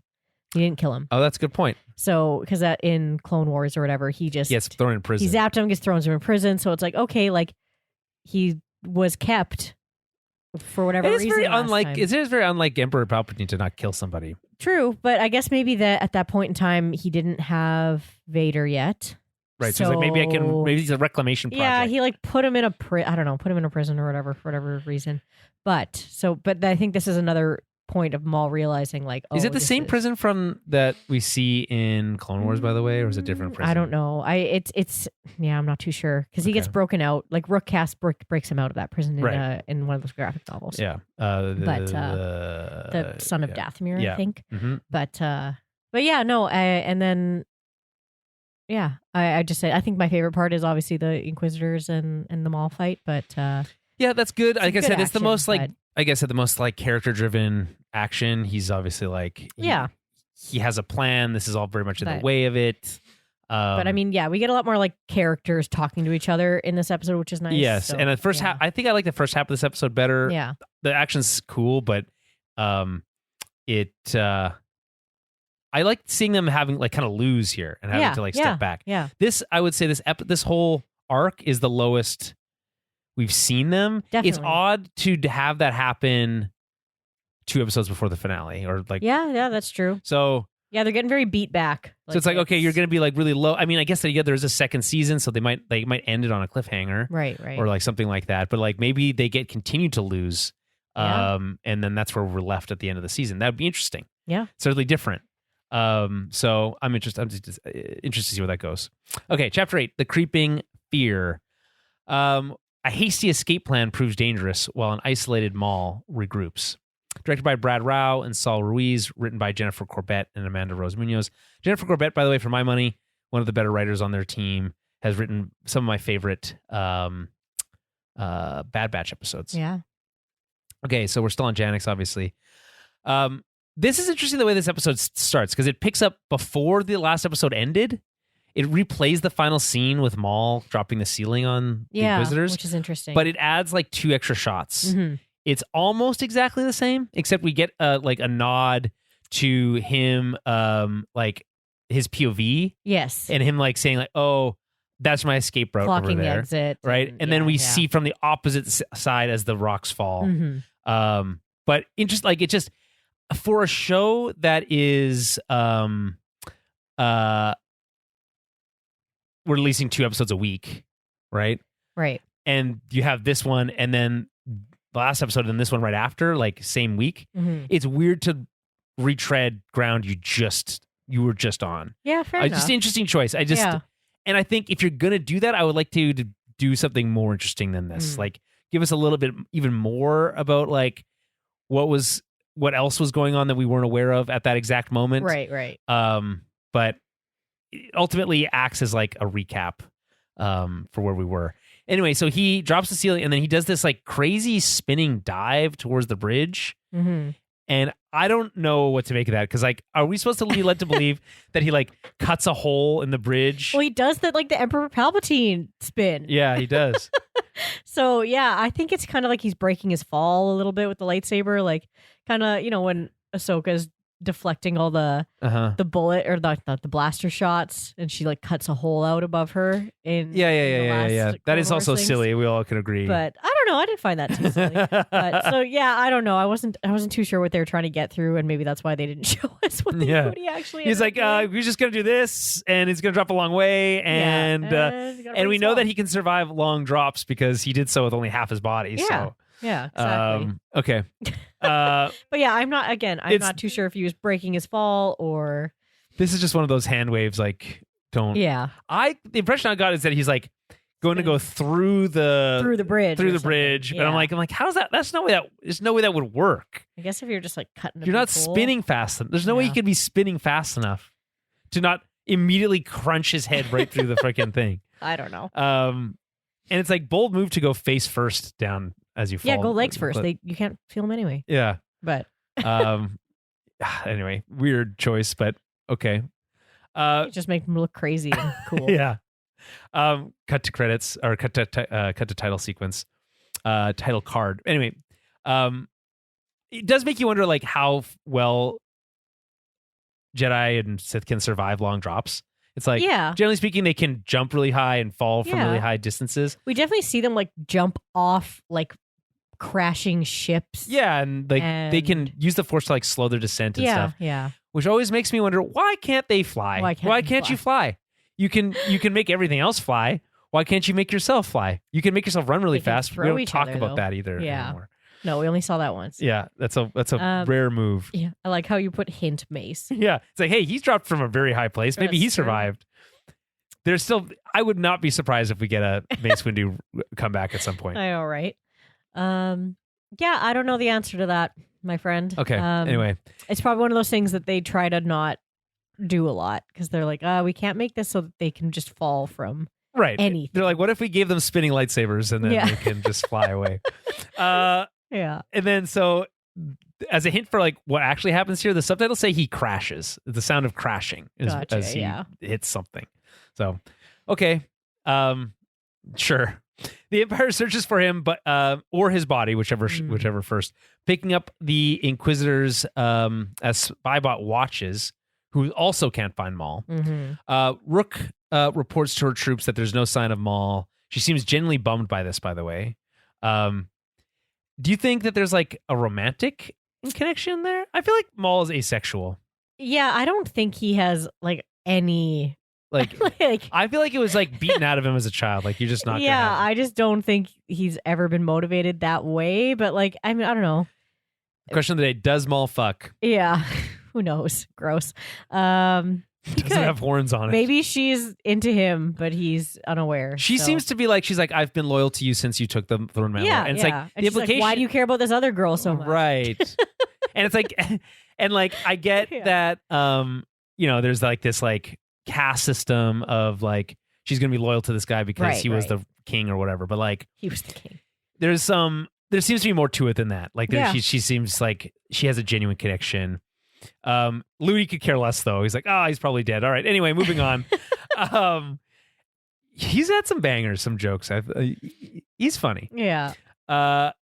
Anyway, her remaining commandos, somehow 3 of them again still, suggest that they get away from the Imperials. Rook agrees, hoping that Maul will find them. I thought they were originally talking about like getting off planet, but I guess they don't have a ship anymore, so they just meant like go to a different part of the planet or the city, or into the jungle. I don't know. And then I guess like touching on this like Rook, like what's Rook's deal, because she doesn't really get much development at all. She does like lend a tender hand on the shoulder of we all know his name, Icarus. Yeah, she does. What do you think? Like, I think Mandalorians can appreciate a loss. Like they're not like super hardened like robots. I feel like they're more like Vikings. That's true. That it's are like a noble death. A noble death, yeah. But I do think they understand the compassion of someone being bummed that someone died. But the Klingon like to say, "It is a good day to die." Exactly. But yeah, you're right. Mandalorians are very much in that Viking realm of like it's honorable to die in battle. Right. Like that's the only way you get to Valhalla. Mm-hmm. All right. So Maul, alive but hurt, replays Marok's words in his head. He looks of wanting to the Emperor wanting to kill him. He looks into a puddle and sees the face of his younger self, and it says, "I hate you." To his younger self. Obviously, when someone says "I hate you," it makes me think of Anakin. Yes, of course. Every time. What do you think? What is he really saying here? Like, why is he saying "I hate you" to his younger self? Yeah, I mean, I think because that's the for letting himself be taken. Yeah, like that's like the innocence that he lost, and like it's like that those decisions got him there. You know what I mean? So yeah, but he was a child. Yeah, I know he was a child, but it's it's hard to know why you would like hate your younger self. You'd think it would be like the opposite, like your younger self saying that, but you know what I mean? Like, but I guess it's like to himself as his younger self. There's this idea that like I'm certainly not a therapist or a psychologist, but I think there's this concept about like your inner child, and the traumas that were inflicted on it are like major, like play major roles in how you behave as an adult. And so if you felt like you were traumatized as a child and you didn't have the strength as a child to be able to do anything about it, you might resent your younger self for being weak, of course, or whatever, right? Yeah, that makes sense. Anyway, his legs are badly damaged and he struggles to make it over rubble. He hears LAATs nearby, so he's in danger. Cut to title card. I was wrong about it earlier. This is where we cut to the title card. With the sound of Maul screaming, which we're used to, but also the sounds of the Emperor laughing. Yeah. Ooh. Yeah. I like the feeling of the Emperor being like emotionally present in this episode. Yeah, me too. Police headquarters. Lieutenant Blake doesn't believe that Riley knows anything and subjects him to, or doesn't believe that Riley knows anything. Yeah. or doesn't know nothing, whatever. And subjects him to the 11th brother's torture for all intents and purposes. Who seems genuinely terrified. And again, we talked about this. You would be. Of course, yeah. Outside, and he's like really tall. He has like duck under the door as he comes in. That's so scary. Yeah, it's like, oh, there's a 7-foot birdman here. With glowing red eyes. Yeah. Sorry, there must be some sort of mistake. Yeah. I don't know. I didn't do anything wrong. Anyway, outside, Captain Lawson is done waiting and is to hear back from Two Boots. Is ready to make a move, but gets a call from Rena. This is where she makes her reappearance. She has a ship and she's ready to leave in 2 hours. But he needs to get his kid first, right? I have something to do. I need to do. Did you think that it was a trap at this point? I didn't. No, I don't think so. Genuine at this point, it seemed genuine. Like that's why I think it works. We have to leave. Yeah. And like, it's cliche. It's like, yes, hey, okay, your contact has a ship. We're leaving without you, but I can't leave until I have my kid. Like, that's all very like, standard stuff. But it's like, okay, so it fits the mold, and that's why I feel like it puts a time limit. It pushes us to be like, okay, we need to move quickly. Yeah, it's and we only have 25 minutes to get through this episode, so we gotta hurry. A lot of times, this also pushes characters to kind of make rash hasty decisions. Yeah. Yes, exactly. So, and what she does here is like, Docky's like, well, it's going to be a trap, basically, and I love this line. I wouldn't want to disappoint them. Yes. So inside, Two Boots is being super weird and is called out by another cop, which it's weird that it's like we just meet this random other cop. I'm fine with introducing new characters and stuff like that, but we don't even know this guy's name. Yeah. It's just Two Boots getting chewed out, basically. He doesn't understand why Lieutenant Blake is not following like Imperial or even Janyx protocol. And he intends to talk to the chief. It's like, I'm going to talk to the chief about this. Well, we've seen this guy before. The guy he's talking to. Have we? Okay. We saw him getting pulled out on like a stretcher. So I'm sorry. We saw him. Well, no, because he's one of like he's on Lawson's team. He's on Lawson's team. Yeah, okay. Because he does. He gets walked by Lawson like after the whole Maul encounter, like that first time, when a bunch of his guys die or whatever too. But before the Inquisitors show up. But yes, no, we have seen this guy before. Okay. Yeah. So he's not. So he's been around. He's on the team. He's definitely close with Lawson, and he understands the dynamic. Yes. The cop is I literally wrote dumbfounded because there's no other way to describe it, which is the same sentiment that I have about Two Boots at this point. It's like, how are you still this naive, right? He said there was never going to be an investigation. The chief is dead. Yeah. Dude, like, wake the hell up. Which I called. Remember, I was like, when he says that she's been transferred permanently, I was like, is she dead? Yeah, transferred to hell. To dead? Yeah. I was like, man, like they might have just killed her. Yeah, like, it's crazy. Anyway, yeah. And then finally, I guess he connects the dots here. So just then we see Riley is like taken to a cell, and he's like, oh, okay, maybe I'll do something about it. So Captain Lawson calls Two Boots, and he's freaking out. Lawson wants to make a deal. Again, this is like that he's freaking out a lot, but again, justified. He's just like talking over. Yeah, he's just like.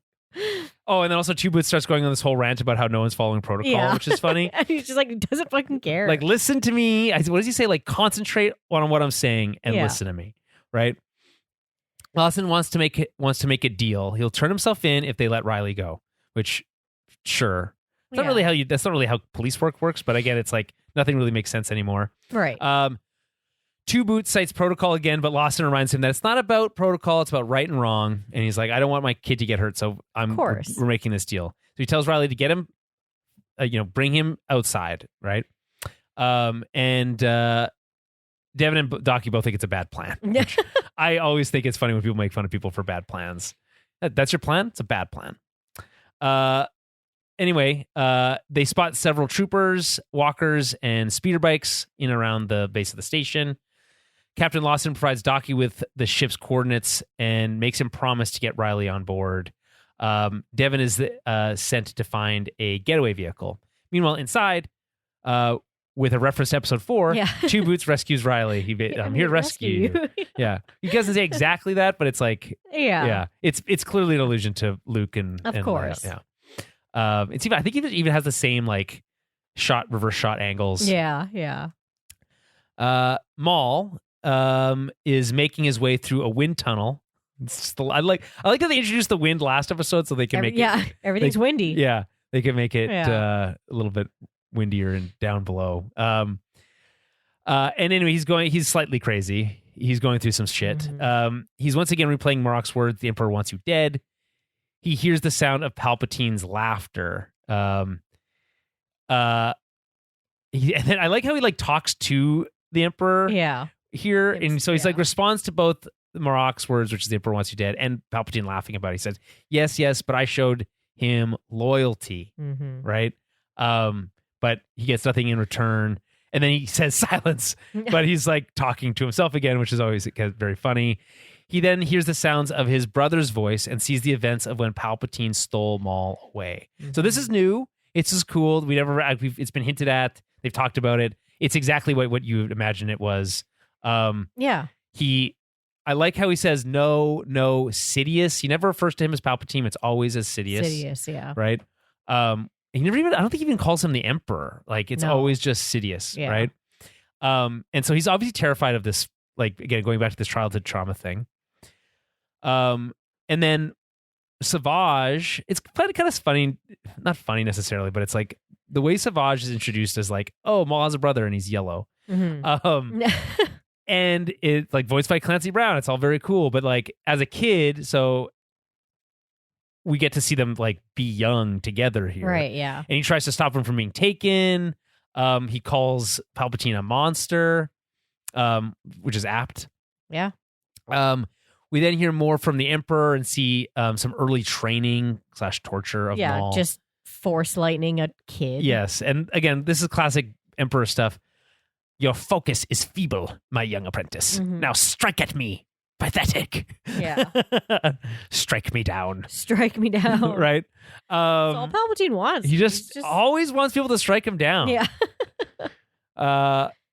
And you know what? He does get strike down and comes back stronger. So Somehow. What are we supposed to know? Yeah, somehow Palpatine returns.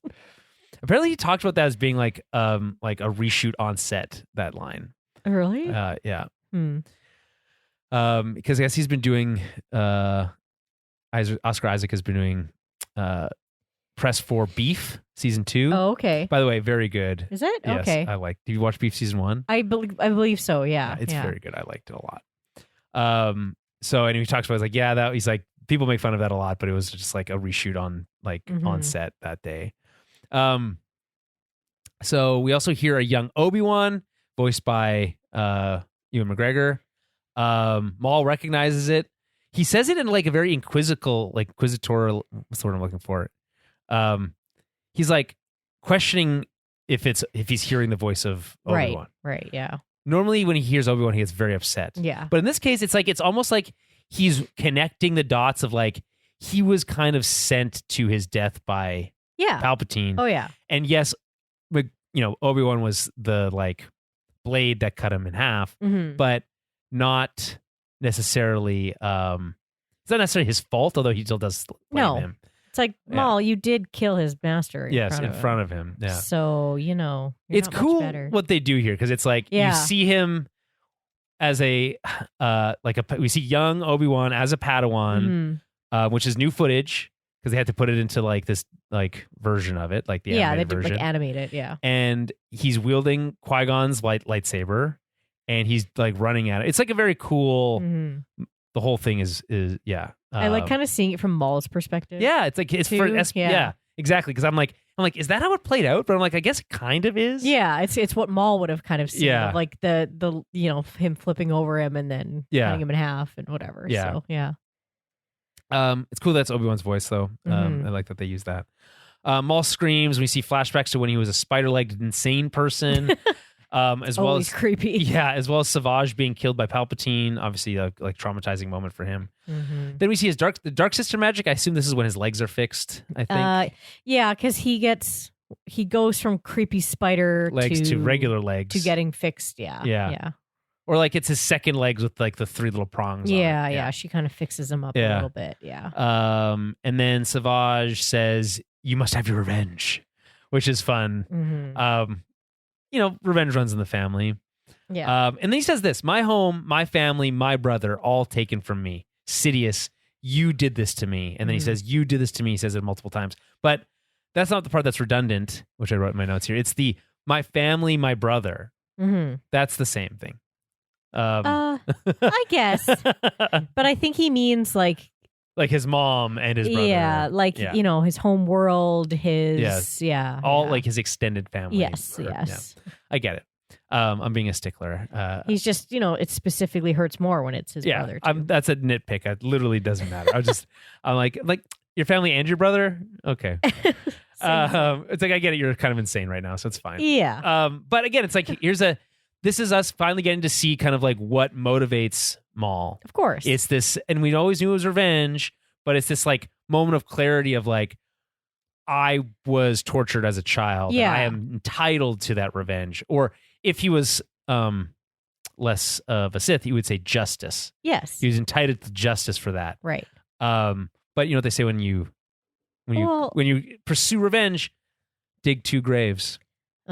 It's kind of though like anything. When people are, just in general, when people are traumatized as children, sometimes they don't really necessarily realize they don't know how to cope. You don't know how to cope. You compartmentalize or whatever.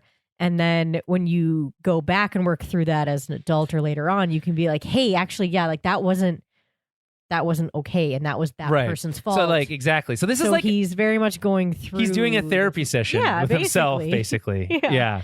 And he's listing all these things. It's not just about my master betrayed me. He's facing his past traumas. Yeah. It's like, no, like all of these things were messed up. Like, and yeah, it's not just as simple as like revenge because you didn't want me because I was cast aside. Yeah. Right.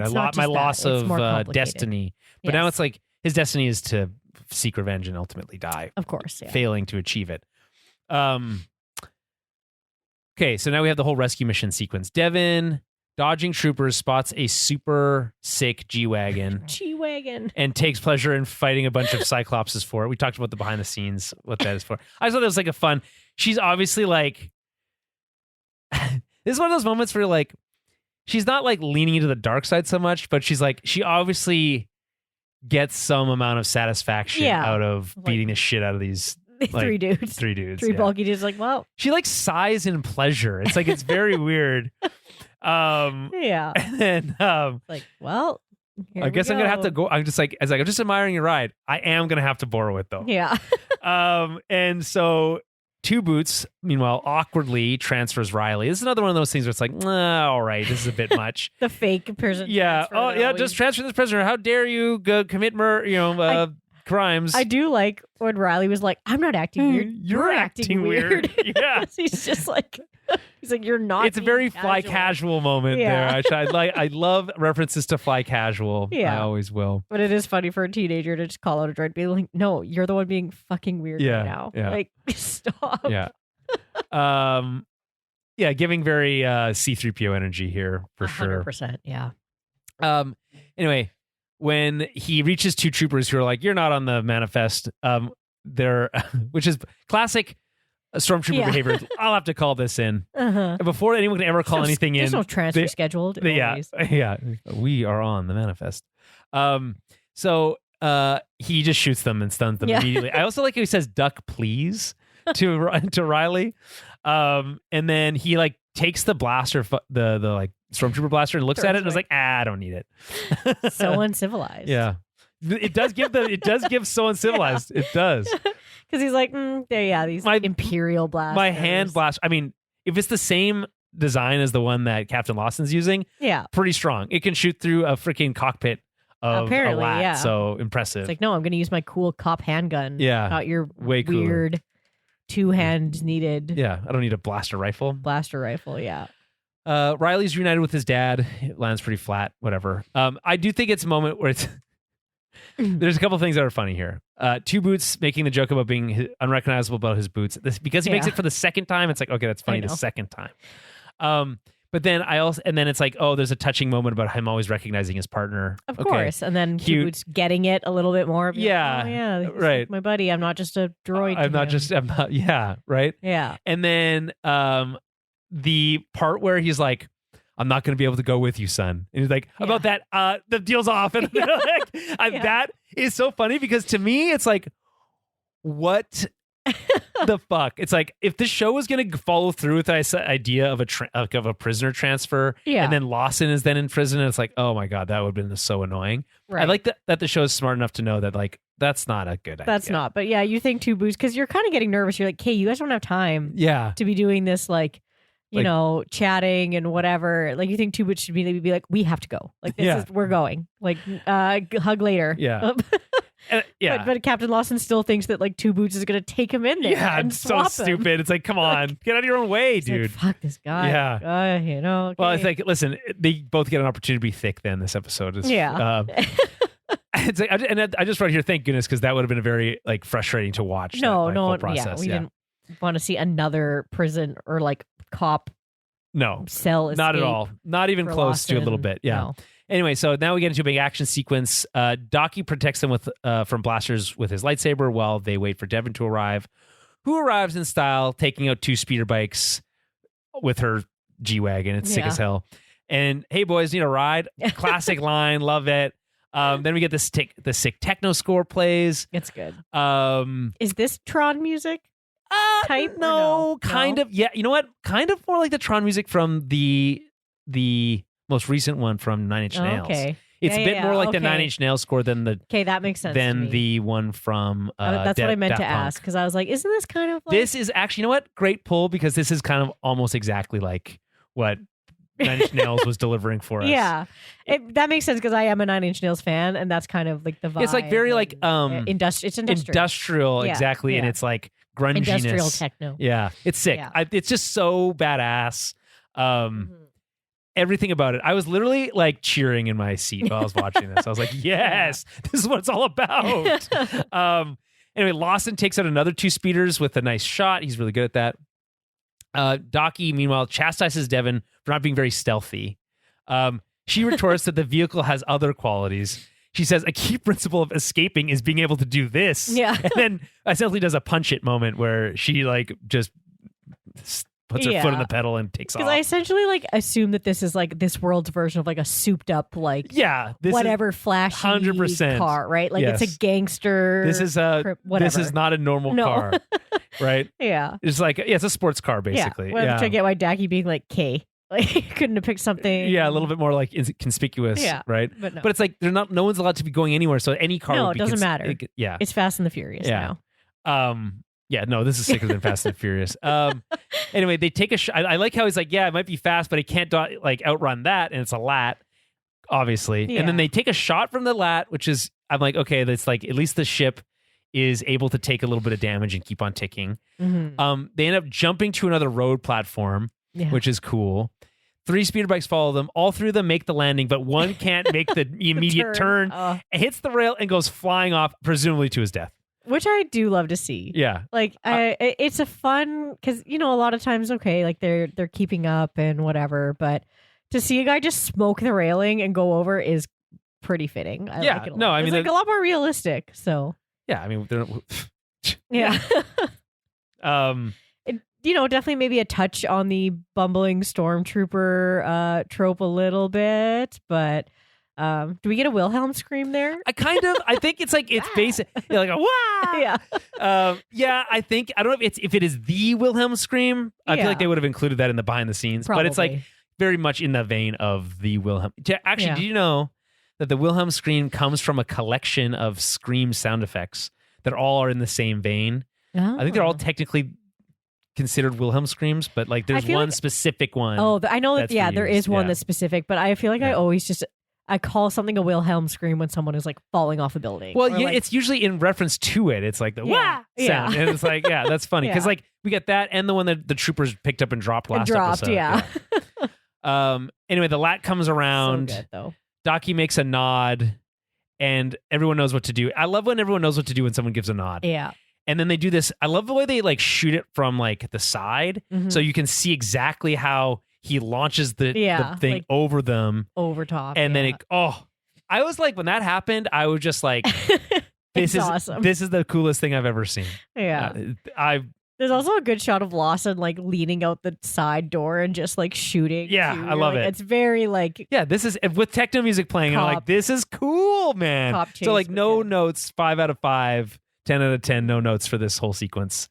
Yeah, they've been killing the chases. Yeah, I know. They really have been in this. So, I know, like series. maybe they're just like, we haven't done enough car chases. Like we need to do more of that. Yeah, and they've just built a whole show around that. I mean, back to Maul, who's still going crazy. He's hearing the yes, yes, yes from Sidious, which makes me think of there was the Megatron character from Beasties or Beast Wars, depending on which version you've seen. He had this very like cartoonishly evil voice. He'd be like, yes, yes, yes. And I feel like that's a pretty bang on impression. So people can write in towerbubble@gmail.com if they know what I'm talking about. I think he was just called Megatron, but like Optimus was called Optimus Primal. So can't remember if he had some sort of fun extra name, but anyway, that was a whole other thing. If anyone remembers Beasties, very cool series back in the day. Different. It's Transformers, but but they transform into animals. Right. Yeah. Okay. Yes. Beast Wars. It's like I think decades or centuries in the future after the events of like the regular. Yeah. Didn't one of them turn into like a panther, like a yellow cat? Yeah. There's a Cheetor, I think is who you're thinking of. Excuse me. That's the one that I remember. Yeah. And there's also Rat Attack, who turns into a giant rat. I feel like we had these toys, like my brothers had them I had as a kid. As well. Yeah. They're cool as hell. Yeah. They had really cool names. There was like Tarantulan or something like that. Yeah, there's some very cool ones. And who was the raptor one? He had a cool name. Yeah, I was like, wasn't there a dinosaur? Yeah, there was a lot of dinosaurs. Yeah. Pterodactyl was one. Anyway, cool. It was very cool. But we don't have time for this right now. We don't have time for Beast Wars. I want to go back and rewatch it. The animation is horrid today. Like it's so bad. It's like very early CG animation. Is it 90s? It's in the vein of it looks slightly better than Reboot. Okay. But Reboot had like was going for Reboot. Super cool. Was going for more of like a stylistic look. Whereas Beasties or Beast Wars cooler, but I think that was like the American name for it. Had like they were trying to be more cool. And like when I talk about, I will say this though, the sets or like the environments still looked better somehow than Mandalore did in Rebels. I don't know how that's possible, but there's like 4 polygons, but it was like it still looked better. That's funny. Man, I'm trying to remember the name of that frickin' because they had a Decepticon. It's not technically a Decepticon. Tyrannosaur, I think his name, something like that. Yeah. And he defects from them to the good guys, but he's the coolest one. They're like, okay, so we make the coolest one a good guy, but he's got like a spinning sword. His arm turns into a spinning sword. It's really badass. And obviously, the big bad is a T-Rex, of course, obviously. Yeah. Anyway, so he refocuses resolve where Maul's... Okay, sorry, hold on. Let me back up here. So Maul is saying yes, yes, yes. He's hearing Sidious before he collapses into a puddle. As he looks down, he once again sees his younger self, but this time, instead of saying, I'm sorry, because he's gone through his little, like, therapy session. Instead of saying, I hate you, you mean? He says, I'm sorry. Yes. Yeah. Instead of saying, I hate you, he says, I'm sorry. It's all right, and cries. Yeah. Tears. Yeah. This, I think, is the most interesting thing that Maul has ever done. Cry about apologize to his younger self and cry. That is that is a complex concept. It is, and from a character who has almost historically been as one note as they come. Yeah. This is good just stuff. Driven by rage and hate and revenge. Right, and now he's like, now there's like this idea of forgiveness in there. Yeah. And I think I would be interested to see if this gives him new perspective on how he deals with Devon and Daki. And maybe will lead to why they team up in next episode. Yeah. Because it's like, I think if you go through a emotionally traumatic experience of this like level and you're able to forgive your inner child. Yeah. Which is easier said than done necessarily right here. But like, it looks like he's going through like a vision quest of it. So basically. It's like, so it's like, maybe I feel like, okay, I have no reason to doubt that he is genuinely forgiving himself here. I don't think you could go through that experience and then look at like recruiting an apprentice like Devon in the same way that you were like yesterday. Right. I just don't think it's just no. I think if the show does treat it that way, I think it's a massively dropped ball and a shame. Yeah. He says, I won't let him do this to anyone else. Mm-hmm. So it's like, you can't say that line and then like recruit a apprentice and do the same and then things. do the same things. Yeah. It's like, you know what I mean? But I don't think he would torture them. Yeah, he's not going to. Yeah. But he's still going to take them away from For sure. their life that they had. And he's still going to like teach them the ways of the dark side, which is like tapping into rage and hate. But and you need those things. Still think to Maul, it's like it's tapping into like anger and rage and stuff and passion, but I don't think it's necessarily that he needs to like hurt them to do it. Or right. He'd be like, just be angry at the Empire for the loss of your destiny and all sorts of things. Yeah. I get it, but also just be, you're on thin ice here, pal. Yes. Is what I'm saying. It's a bit of like that inner conflict too, which is fun to see in a character like this. And we're all hypocrites in some way, so I guess sure. Anyway, he refocuses resolve. He spots a ladder, and we hear a bell. I always like a big bell. The music swells, and this is kind of like his big triumphant moment as he continues on his way. Spybot reports back to Rook that there's still no sign of him, and they all seem pretty sad about it. Mm-hmm. But the imps are closing in. But they say, "We'll wait as long as it takes."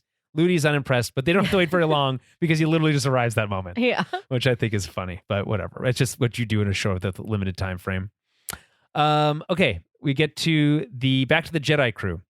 Devon tries to apologize for failing to protect Riley, but he deflects. I think he does feel a little upset with. He's a little mad at her about it. Yeah. But he doesn't say that. He says instead that it was his own fault. It wasn't, though. No. He seems genuinely shook up by the whole experience, like being arrested, tortured, questioned, then like being part of a shootout, etc. Another shootout. He's now traumatized. He now has his own childhood trauma to deal with. Mm-hmm. He tells her that there's a second Inquisitor and that he, quote unquote, questioned him. Again, replace questioned with interrogated or tortured. He wanted info on Devon and Docky. He says, I didn't know anything, but who knows what I would have said if I did. Again, obviously the implication is that he has no ability to like protect himself from that. No, I think he feels really guilty about that too. Yeah. But again, it's like, it's not your fault. No. Again, there's a lot of forgive yourself moments here in this episode. Yeah.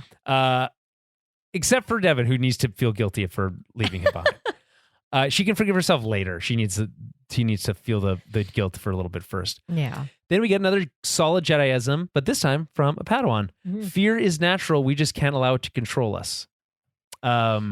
Which is great. This all feels like a line I've heard from Jedi before. Right. But like a little bit more nuanced. And I think it's also one of those things where I've heard like referenced in like therapy conversations and stuff like that. For sure. Not about me specifically. For obviously, sure. I'm not afraid of anything. Of course not. As I've never watched, I don't watch horror movies, obviously, because I'm not afraid of anything. But like this idea of like, you're allowed to feel your emotions or, and like face them, but don't let them control you. Yeah. And, you know what I'm thinking of? I'm thinking of Green Lantern, because their whole thing is that like overcoming fear with willpower. So there's a lot of connections between the Jedi and the Green Lantern Corps, to be honest.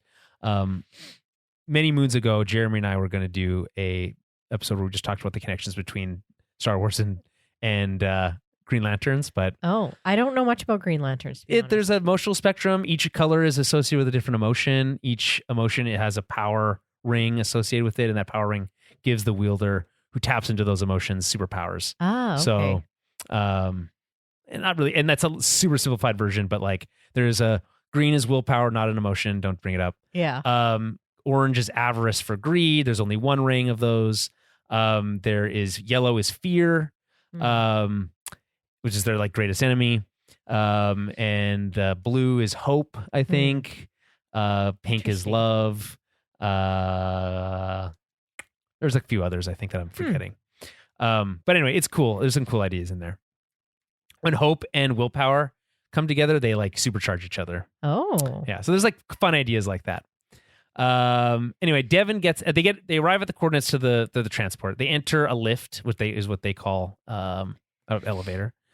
Devon gets a bad feeling about this moment Docky agrees. They suggested turning back, but Captain Lawson's skeptical that Rena, I keep wanting to call her Renee, would double cross him. But Riley is willing to trust the Jedi and has him call Rena. She says the ship isn't exactly luxury, but it'll get you to Canalore. So it's like code for like, hey, it's not all as safe. Bad. Yeah. So he knows she's compromised. This is when they start to pull back and we see kind of how compromised she is. Like she's captured. There's like a lot of Imperial troopers there. Lieutenant Blake is there and both Inquisitors. And the Inquisitors, yeah. So they're like, they really stand no chance if they were to get off the lift. Big time trap. Yeah. But the lift arrives at the bottom, but it's empty. There's just a burning hole in the roof. I love that. I love when Jedi escape through the roof of an elevator. Always, yeah. Anyway, Lieutenant Blake tries to turn on Rena, but she uses this distraction to jump into action because again, she's a former bounty hunter. She grabs I keep forgetting that, and I was like, man, she's like really good. Yeah, at shooting, it's super cool. Man, she just takes out a bunch of these guys. She grabs a blaster that's still in the arm of one of the stormtroopers and shoots several troopers. And it's the way it's shot is from first person as she like spins around. It's really cool. I thought that was like a really nice flourish.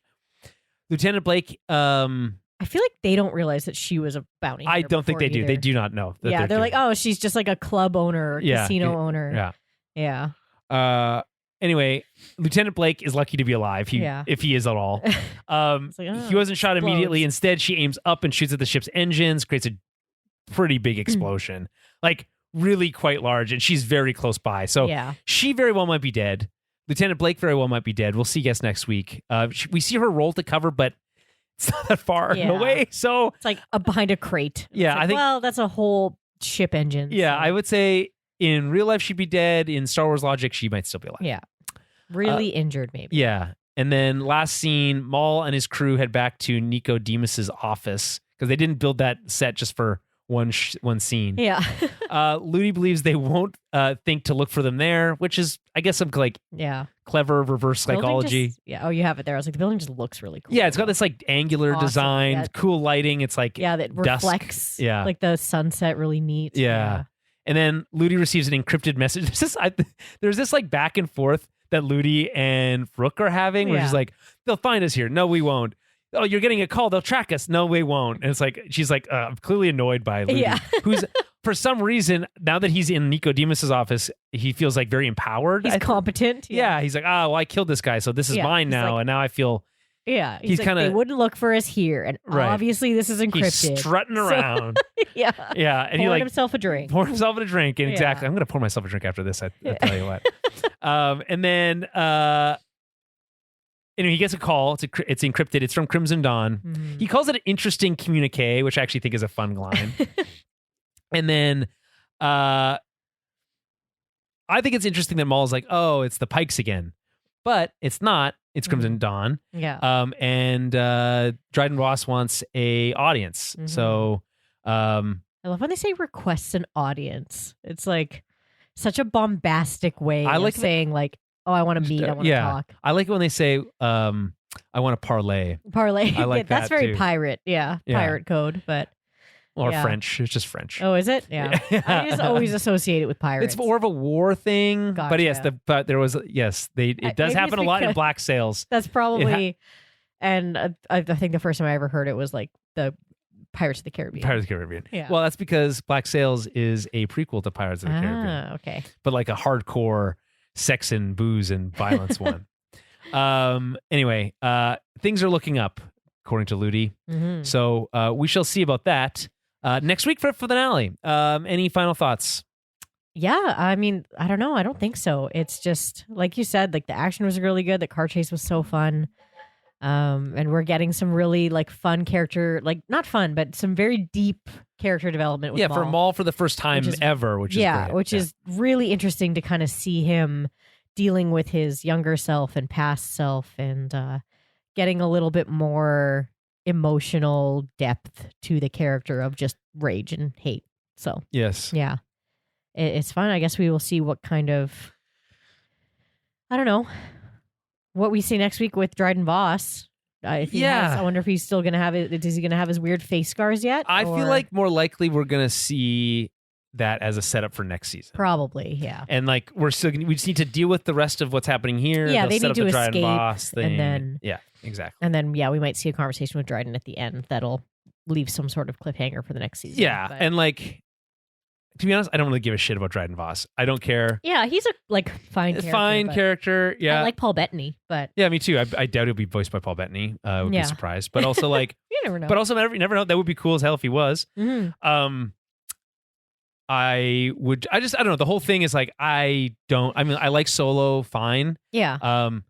Dryden Voss is like not that is like the least interesting part of that movie, and like I just don't care about his crime syndicate, really. Like it's like enough. I really only care about what happens to Devon. What's going to happen to Devon and Daki? Yeah. Obviously, Lawson and his kid are going to be fine. What happens to them? Like honestly, what happens to them? Like, are they going to be a part of the adventure going forward? Yeah. Seems irresponsible to if you're going to be like, okay, we're off this planet, we're going to join the rebellion or whatever we're going to do. Maybe they become rebellion fighters. The rebellion's the rebellion's not around yet. I guess there isn't a rebellion yet, but so it's like I guess like okay, so you go underground and you just kind of like keep your head low for now. But it's like, I mean, if are they going to be in season 2? If Lawson were smart, I mean, I guess you'd have to suss it out though, because you would think that the safest place for the kid would be with his mom. You know, she's with the Empire who just tried to. But at the end, there's that whole Empire thing. So it's like they got to talk to the mom at some point. The mom's coming back for sure. Yeah, they're gonna. They have to at least like close that loop a little bit more. Yeah, she's either got to like join them or like, join me. I don't know. Somehow say that the kid will be safe with her and he's not in trouble or whatever. But there's no way. Yeah, I don't know. There's no way they can trust their mom. Like no, I know. That's the thing. Way. It's like. I don't know. Right. But we're gonna have to see that. So anyway, and there is still time for a Vader Maul showdown, but I just think at this point it doesn't make any sense to include Vader. Probably not. Literally, still 2 living Inquisitors left. Yeah. So, okay. So again, midnight on May 3rd, midnight, or I guess technically midnight is the first hour of the next day. It is the first hour of May 4th. Yeah. So midnight, May 4th, local time. So I guess they're doing a rolling rollout, which is interesting, which means that parts of the world will get it before other parts. It's not just our time. Yeah, it's midnight. It's midnight local time. So where we are, our midnight. Interesting. Which is fine because I can stay up for that. I'm not opposed. And then, so chapter 9, Strange Allies. I think we have a good idea of what's going to happen there. Yeah. And then finale, I assume it'll get some sort of name that has not been revealed probably. yet. That's a spoiler. So stay tuned for that. And we will be back next week. Until then, may the Force be with you.